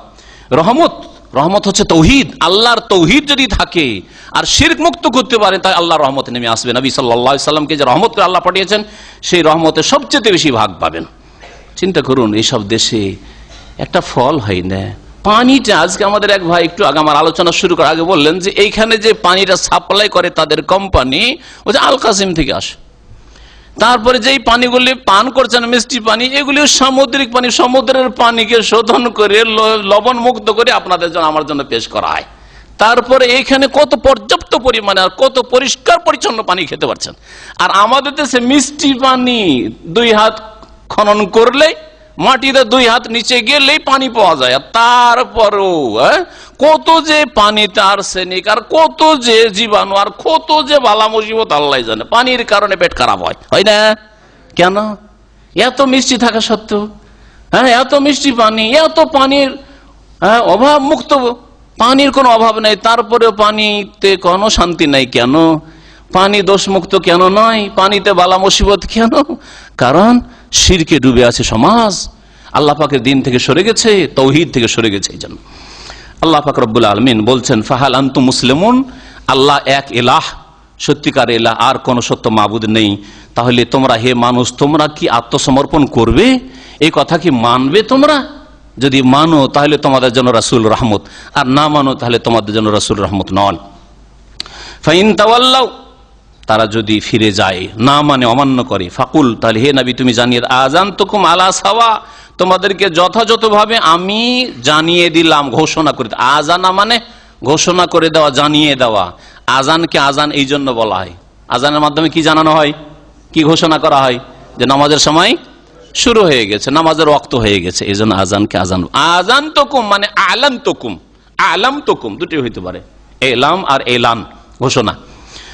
তোমাদেরকে জানিয়ে দিচ্ছি, আলা সাওয়া মানে যথাযথভাবে, মানে এমন নয় যে আমি জানলাম তোমরা জানলে না, ভালো করে জানিয়ে দিলাম। আমি যেমন জানি আল্লাহর দিনের কথা, তোমাদেরকে ভালোভাবে জানিয়ে দিলাম। এবং পরিণাম সম্পর্কে, আল্লাহর দিন যদি মানো তাহলে কি পাবে, আল্লাহর দিন না মানো তাহলে কি শাস্তি রয়েছে, দুনিয়া আখিরাতে দুর্যোগ রয়েছে, আযাব রয়েছে, তাও তোমাদেরকে আলা সাওয়া ভালোভাবে যথাযথভাবে জানিয়ে দিলাম। আযানতুকুম আলা সাওয়া। আর আমাদের মাঝে আর তোমাদের মাঝে যে জিহাদ হবে, যুদ্ধ হবে, ওইটাও জানিয়ে দিলাম। বদর হবে, ওহুদ হবে, খন্দক হবে, মক্কা বিজয় হবে। আযানতুকুম আলা সাওয়া, কারণ মক্কি সূরা, সূরা আম্বিয়া, তো মক্কায় জানিয়ে দেওয়া হচ্ছে যে দেখো, যদি তোমরা না মানো তাহলে তোমাদেরকে যথাযথভাবে জানিয়ে দিছি, সাবধান হয়ে যাও, যে ভবিষ্যতে কিন্তু এমন একটা সময় আসতে যাচ্ছে, যেই সময় আমাদের মাঝে, তোমাদের মাঝে যুদ্ধ বাঁধবে, জিহাদ ফি সাবিলিল্লাহ হবে, আর তোমরা লাঞ্ছিত, অপদস্থ হবে। মক্কায় তোমরা নেতৃত্বে রয়েছো, আর মক্কায় তোমরা দাপট দেখাচ্ছ, জুলম অত্যাচার করছো, এখান থেকে নিশ্চিহ্ন হয়ে যাবে। আযানতুকুম আলা সাওয়া। ওয়াইন আদরি আকারিবুন আম বাঈদুম মা তুআদুন, আর আমি জানি না যে আকারিবুন আম বাঈদ, সেটা নিকটবর্তী না দূরবর্তী। কোনটা? ওই সময়টা, যে সময়ের প্রতিশ্রুতি করা হয়েছে, এমন একটা সময় যে সময় হক বাতিলের মাঝে চূড়ান্ত ফয়সালা হবে, সেই সময়টা কাছে না দূরে, এটা কি? এটা সম্পর্কে একদল তাফসীরকাররা বলছেন যে মক্কা বিজয়। মক্কা বিজয়টা কাছে না দূরে? এ মক্কায় আমাদের উপর জুলম অত্যাচার চালাচ্ছ, রাসূলুল্লাহ সাল্লাল্লাহু আলাইহি ওয়াসাল্লাম সালাত আদায় করছেন আর উটের ভুঁড়ি চাপিয়ে দিচ্ছ। হ্যাঁ, ওই সময়টা যেই সময় বিজয় লাভ করব আমরা, তোমরা লাঞ্ছিত অপদস্থ হবে, সেই সময়টা আকারিবুন আম বাঈদ, আমি জানি না যে সেটা কাছে না দূরে, কত বছর পরে হবে, কিন্তু হবে। বদরে ফয়সালা হবে, 70 জন তোমাদের জাহান্নামে পৌঁছবে নিহত হয়ে, আর 70 জন বন্দী হয়ে, আমাদের মতো দুর্বল যাদেরকে মনে করে তাদের হাতে বন্দী হয়ে আসবে। আর মসজিদে আমরা তোমাদেরকে বেঁধে রাখবো, তোমাদেরকে কয়েদি করব, তোমাদেরকে গ্রেফতার করব। এ কথা কল্পনা করতে পারো না, সেটা হবে। সেটা কখন হবে? আকারিবুন আম বাঈদ, কাছে আছে না দূরে আছে জানি না। এটা একটা তাফসীর। দুনিয়ার বিজয়ের কথা বলা হয়েছে, তাহলে যে বিজয়টা দূরে না কাছে। আর কেউ কেউ বলেছেন না, কিয়ামতের ফয়সালা, কিয়ামতের ফয়সালা আকারিবুন আম বাঈদ, কিয়ামত কাছে আছে না দূরে আছে জানি না। কিয়ামতের কথা যখন রাসূলুল্লাহ বলতেন যে একদিন পৃথিবী ধ্বংস হবে আর জবাবদাহি করতে হবে, কাফেররা ঠাট্টা মজাক করতো, যালিকা রাজুম বাঈদ, কোন কথা বলে গো, আইজা মিতনা, আমরা যখন মারা যাবো, বা কন্যা তুরাবান, আর তারপরে মাটিতে মিশে যাব, আইন্না লাফি খালকিন জাদীদ, আবার নতুন করে আবার আমাদের পয়দা করা হবে। এটা হাজার রাজুম বাঈদ, এটা হচ্ছে যালিকা রাজুম বাঈদ, এটা অনেক দূরের কথা। এসব কথা যে কাফেররা বলতো, ঠাট্টা মজাক করতো, নবী সাল্লাল্লাহু আলাইহি ওয়াসাল্লাম তার জয় বলছেন, ওয়াইন আদরি, আমি জানি না, আকারিবুন আম বাঈদুম মা তুআদুন, তোমাদের সাথে যে ওয়াদা করা হচ্ছে দুনিয়ার বিজয়ের ওয়াদা অথবা কিয়ামত কায়েম হওয়ার ওয়াদা, সেটা নিকটবর্তী না দূরবর্তী আমি জানি না। কারণ নবী সাল্লাল্লাহু আলাইহি ওয়াসাল্লামকে জানানো হয়নি যে কোন সালে আর কখন কিয়ামত হবে, তবে কিয়ামত কাছেই রয়েছে।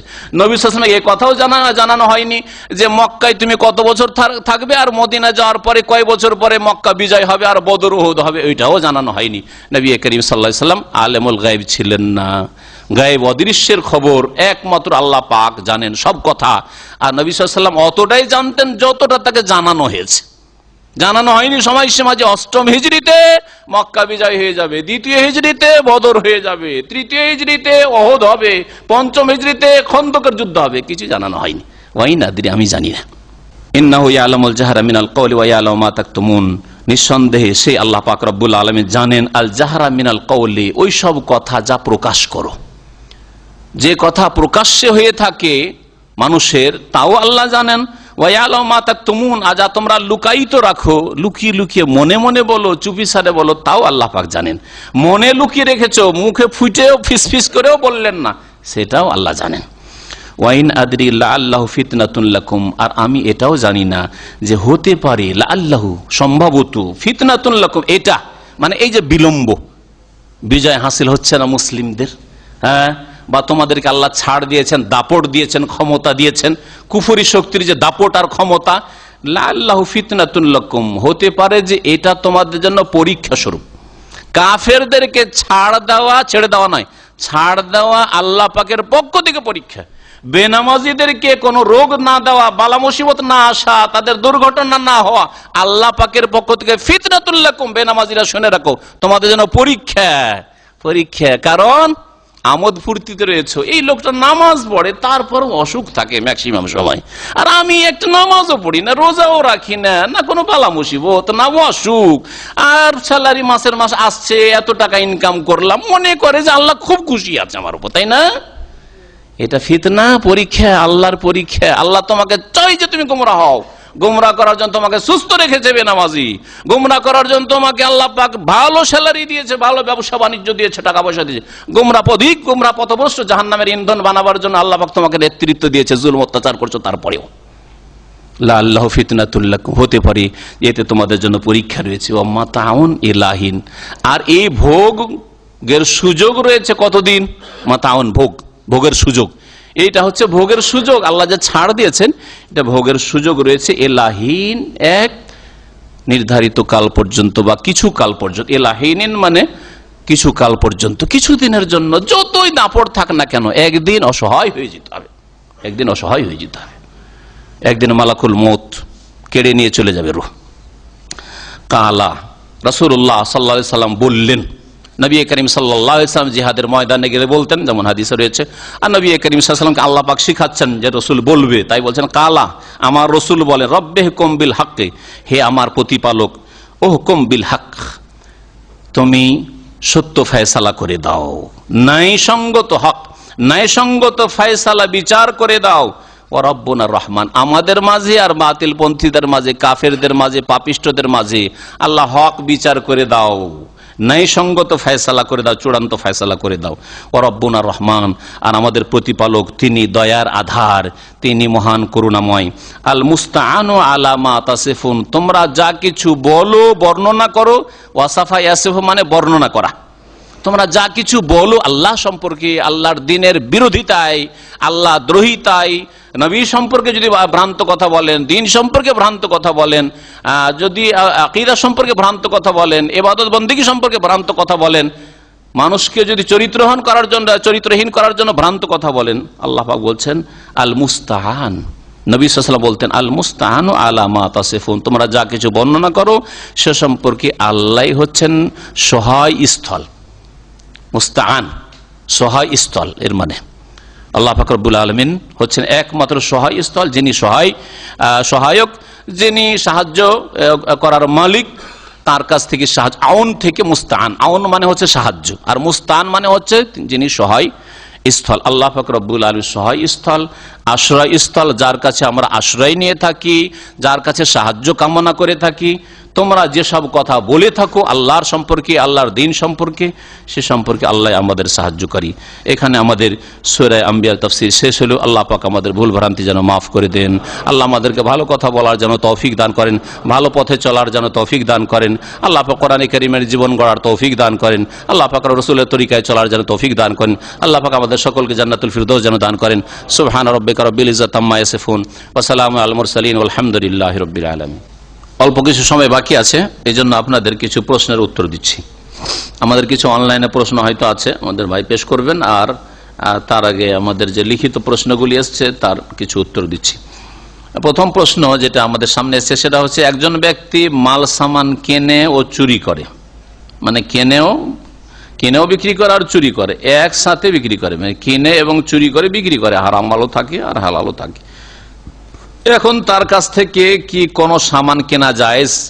হ্যাঁ, যদি আপনার জানা থাকে যে নিশ্চিত এই লোকটা চুরিও করে আর কিছু ব্যবসাও করে, মানে চুরি করা সামান একসাথে বিক্রি করে, আর জানা না থাকে কোনটা চুরি করা মাল আর কোনটা তার বৈধ মাল, তাহলে তার কাছ থেকে কিনবেন না। তবে যদি জানা থাকে যে এই মোবাইলটা তার কেনা, মোবাইলের ব্যবসা, আর এটা হচ্ছে চুরি করা মোবাইল, তাহলে যেটা জেনে নিয়েছেন চুরি করা, সেটা চুরি করা মালকে আশ্রয় দেওয়া, চুরি করা মাল কোথাও রাখার জন্য সুযোগ সুবিধা দেওয়া হারাম।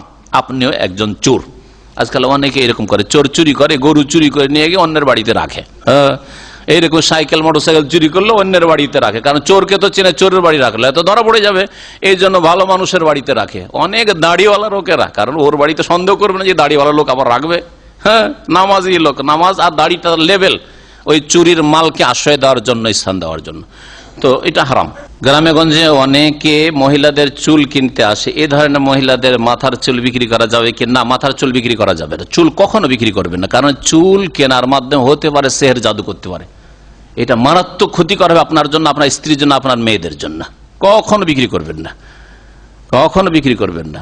জাদু, সেহের জাদু যেসব দিয়ে করা হয় তার একটা হচ্ছে চুল। কারো যদি চুল পেয়ে যায়, চুল দিয়ে তারা সেহের জাদু করতে পারে, হতে পারে তাকে মেরেই ফেলবে অথবা তাকে রুগ্ন করে দিবে, তার বিভিন্ন ক্ষয়ক্ষতি করবে, অঙ্গহানি করবে। বাবা মায়ের পায়ের নিচে সন্তানের বেহেশত নাকি বাবা মায়ের খেদমতে সন্তানের বেহেশত? প্রথম কথাটি জাল হাদিস, সই নয়। বাবা মায়ের পায়ের নিচে সন্তানের বেহেশত, এটা জাল কথা। আর বাবা মায়ের খেদমতে সন্তানের বেহেশত ঠিক আছে। বাবা মায়ের যদি খেদমত করে, যেই খেদমত শরীয়তে আল্লাহ পাক নির্দেশ দিয়েছেন, যদি আদায় করে তাহলে অবশ্যই জান্নাত রয়েছে। কিন্তু খেদমত মানে আমাদের দেশের বাবারা, আমার এর উপর আলোচনা আছে যে বাবা মায়ের করণীয়, বাবা মায়ের ওপর ছেলে মেয়েদের হক রয়েছে। যা কিছু ইনকাম করলো বড় ছেলেরা বা যেই ছেলেরাই করলো, ছোটও করতে পারে অনেক সময়, সব নিয়ে নিজের নামে করলো, আর একটা বাটমারে 1 পয়সাও দিল না, একটা পয়সা সংসারে দেয়নি, আর একজন 1 লক্ষ রিয়াল দিল, আর শেষখানে সবাইকে সমান করে ভাগ করে দিয়ে, এক ভাইয়ের টাকা পয়সা জমি জায়গা সবাইকে ভাগ করে দিয়ে দিল। এরা হচ্ছে জালেম বাপ মা। এই খেদমত ইসলামে নেই। তো খেদমতটাকে সবসময় বুঝবেন, খেদমত হচ্ছে তাদের চিকিৎসা দেওয়া ফরজ, তাদের ভরণ পোষণ খাওয়া দাওয়া দেওয়া ফরজ। আপনি যেই রকম ঘরে থাকবেন ওই রকম ঘরে রাখবেন, আপনি যেমন খাবেন সেই রকম খাওয়াবেন, আপনি যেমন সুখ শান্তিতে থাকতেন সেই রকমই মানসিক দিক থেকে সুখ শান্তিতে রাখবেন, যা তাদের প্রয়োজন রয়েছে সেই প্রয়োজন মিটাবেন। অবশ্যই প্রত্যেক ছেলের উপরে ফরজ, প্রত্যেক ছেলের উপরে ফরজ। কিন্তু এই সম্পর্কে আমাদের দেশে পারিবারিক ক্ষেত্রে, সামাজিক ক্ষেত্রে কুসংস্কার রয়েছে, ইসলাম বিরোধী সমাজ, ইসলাম বিরোধী পরিবার, যার ফলে সহি ইসলাম আপনাকে জেনে নিতে হবে। জেনার চাইতে বড় গুনাহ শিরক, কিন্তু দুনিয়াতে জেনার সাজা আছে, শিরকের সাজা নেই। শিরকের সাজা আছে। যদি ইসলাম কবুল করার পরে কেউ শিরকে চলে যায় তাহলে সে মুরতাদ হয়ে গেল। ইসলামিক সরকার এই দণ্ডবিধান কায়েম করতে পারে মুরতাদের উপর, কিন্তু একজন মুশরিক যদি মুশরিক হয়ে থাকবে যে আমি হিন্দুই থাকবো, খ্রিস্টান থাকবো, তাহলে তার স্বাধীনতা আছে।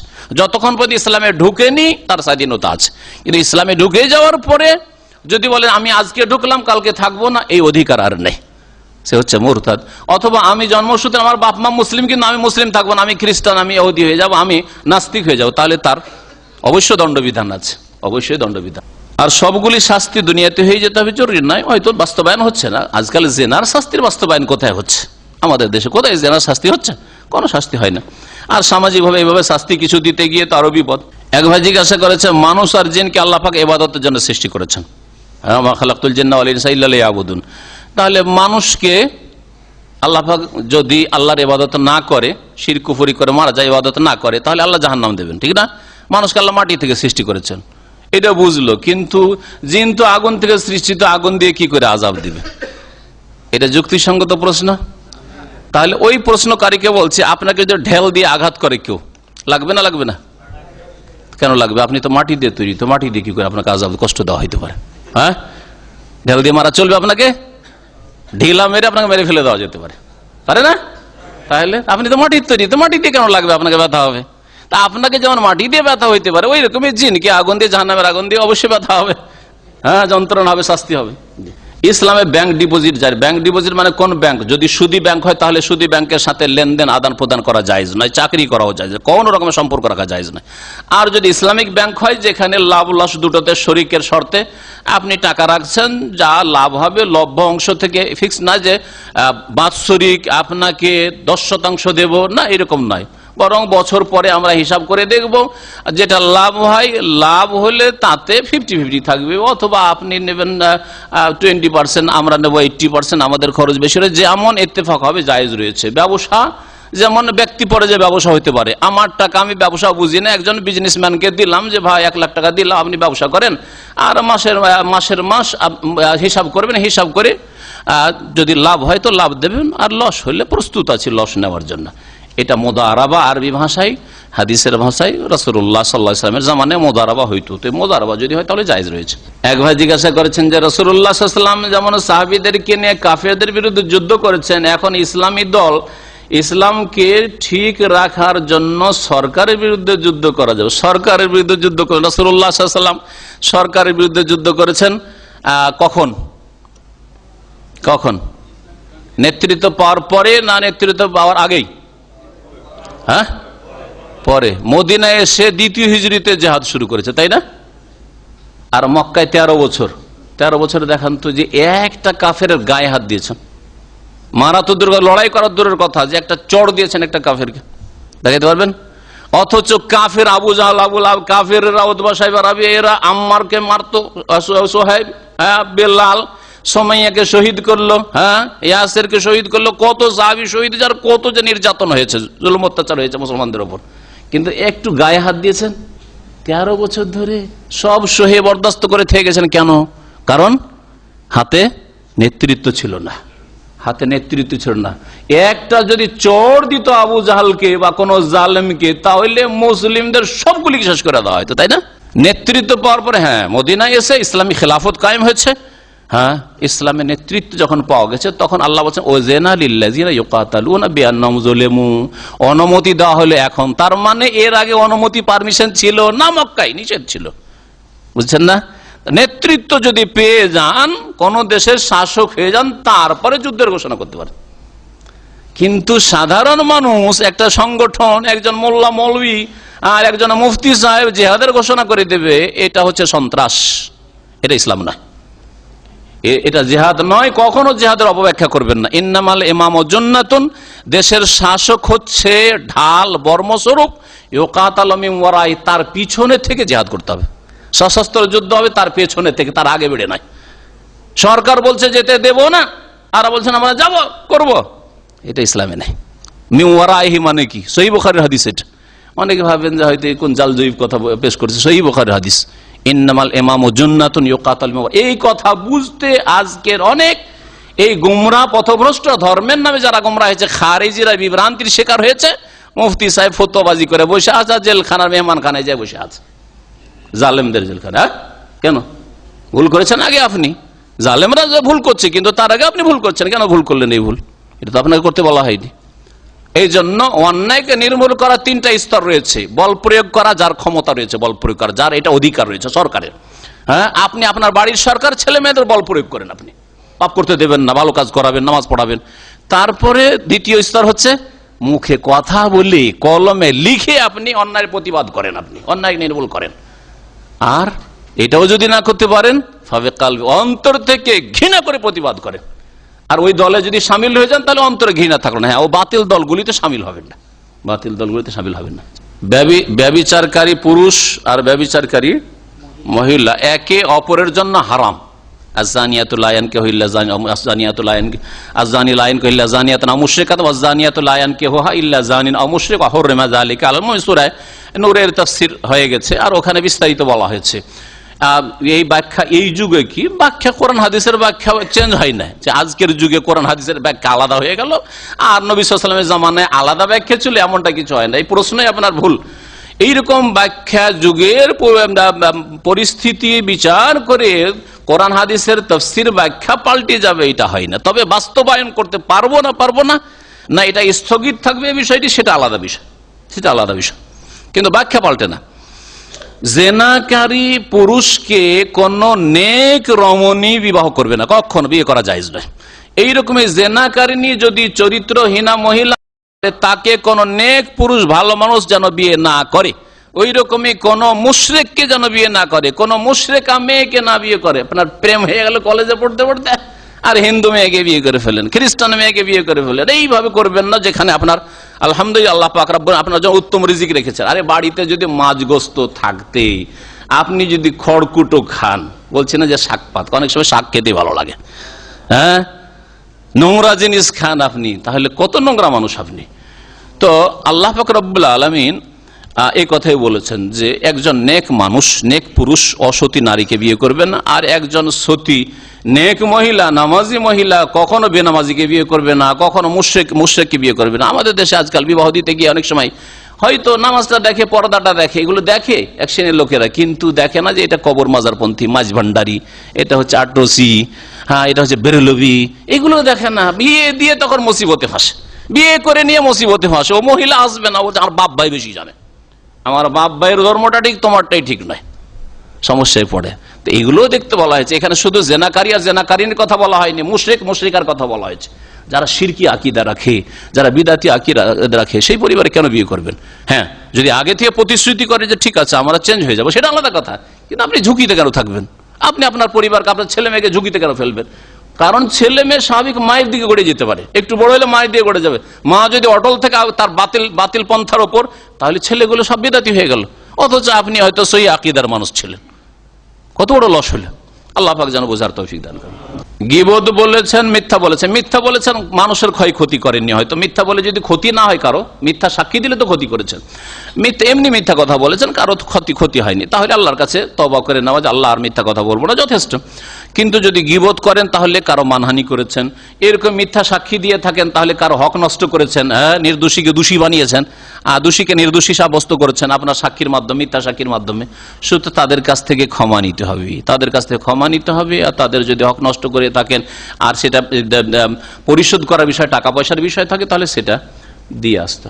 যার গীবত করেছেন তার কাছে মাপ চাওয়া হচ্ছে শ্রেয়, কিন্তু মাপ চাইতে গিয়ে অনেক সময় যদি দেখা যায় শত্রুতা করবে, আরো ভয় লাগছে, জালেম। যদি বলি একজন নেতা মানুষকে যে আপনার অনেক মানহানি করেছি, বদনাম করেছি, সে ভিতরে শত্রুতা রাখবে, ক্ষতি করার চেষ্টা করতে পারে। এই যে আশঙ্কা হয়, তাহলে দূর থেকে তার জন্য নেক দোয়া করেন আর তার সুনাম করেন। যেই জায়গাগুলোতে তাকে বদনাম করেছেন তার ভালো দিক আছে, একটু সুনাম করেন। কাঁধে কাঁধ মেলানো আর পায়ে পা মেলানো হাদিসে ছিল, এখনো আছে, হাদিসে ছিল, আর হাদিস থেকে উঠে গেছে, মনে মুছে গেছে, নয় হাদিসে এখনো আছে, আর সেটা রহিত মানসুখও হয়নি। আর এখন যেহেতু দাগ কাটানো আছে সেই জন্য আর ওইটা লাগবে না, এর মিথ্যা কথা। দাগ কাটানোতে একটু সুবিধা করা হয়েছে, হ্যাঁ, দাগ কাটাতে একটু সুবিধা করা হয়েছে, কিন্তু তার মানে যে কাঁধে কাঁধ মিলাইতে হবে না, আর পায়ে পা মিলাইতে হবে না, আর শয়তানকে জায়গা দিতে হবে। আবু দাউদ হাদিস রয়েছে, ওয়ালা তাজআলু ফুরুজাতিল লিশ-শায়তান, শয়তানের জন্য সুন্নাহ স্থান রাখিও না, খালি জায়গা রাখিও না, শয়তানকে পাশে নিয়ে নামাজ পড়িও না, না তো শয়তান বেশি বেশি ওয়াসওয়াসা দিতে থাকবে, মনটাকে কেড়ে নিয়ে যাবে নামাজ থেকে, নামাজ তোমার ছিনিয়ে নিয়ে যাবে। শয়তান নামাজ চুরি করে, নামাজের খুশু খুজু চুরি করে, তো শয়তান পাশে জায়গা পেলে বেশি চুরি করার সুযোগ পাবে। পৃথিবী ঘুরে, আর আল্লাহ পাক পৃথিবীর মধ্যে আছেন না পৃথিবীর ঊর্ধ্বে আছেন? পৃথিবীর ঊর্ধ্বে আছেন আল্লাহ পাক রব্বুল আলামিন। আল্লাহ পাক রব্বুল আলামিন 7 আসমান 7 জমিনের ঊর্ধ্বে আছেন, সৃষ্টির ঊর্ধ্বে। শুধু মানুষ সৃষ্টি না, 7 জমিন আল্লাহর সৃষ্টি, 7 আকাশ আল্লাহর সৃষ্টি, সব কিছুর ঊর্ধ্বে আল্লাহ পাক রব্বুল রয়েছে, আরশের উপর। শুধু আল্লাহ পাক সব সময় সাব্বিহিসমা রাব্বিকাল আলা, তিনি আলা, তিনি আসফাল নন। কোন জায়গায় কোরআনে কারীমে এই কথা বলা হয়নি যে তিনি আসফাল, এই কথা বলা হয়নি। আল্লাহ পাক আলা, মহান, সুউচ্চ, সুমহান, সব কিছুর উচ্চে আল্লাহ পাক রব্বুল আলামিন রয়েছেন। এই জন্য তার নাম একটি হচ্ছে আল আলা। বাস এখানে শেষ করছি। ও সাল্লাল্লাহু আলা নবিয়িনা মুহাম্মদ ওয়া আলা আলিহি ওয়া সাহবিহি আজমাইন। সুবহানাকাল্লাহুম্মা ওয়া বিহামদিকা আশহাদু আল্লা ইলাহা ইল্লা আনতা আস্তাগফিরুকা ওয়া আতুবু ইলাইক।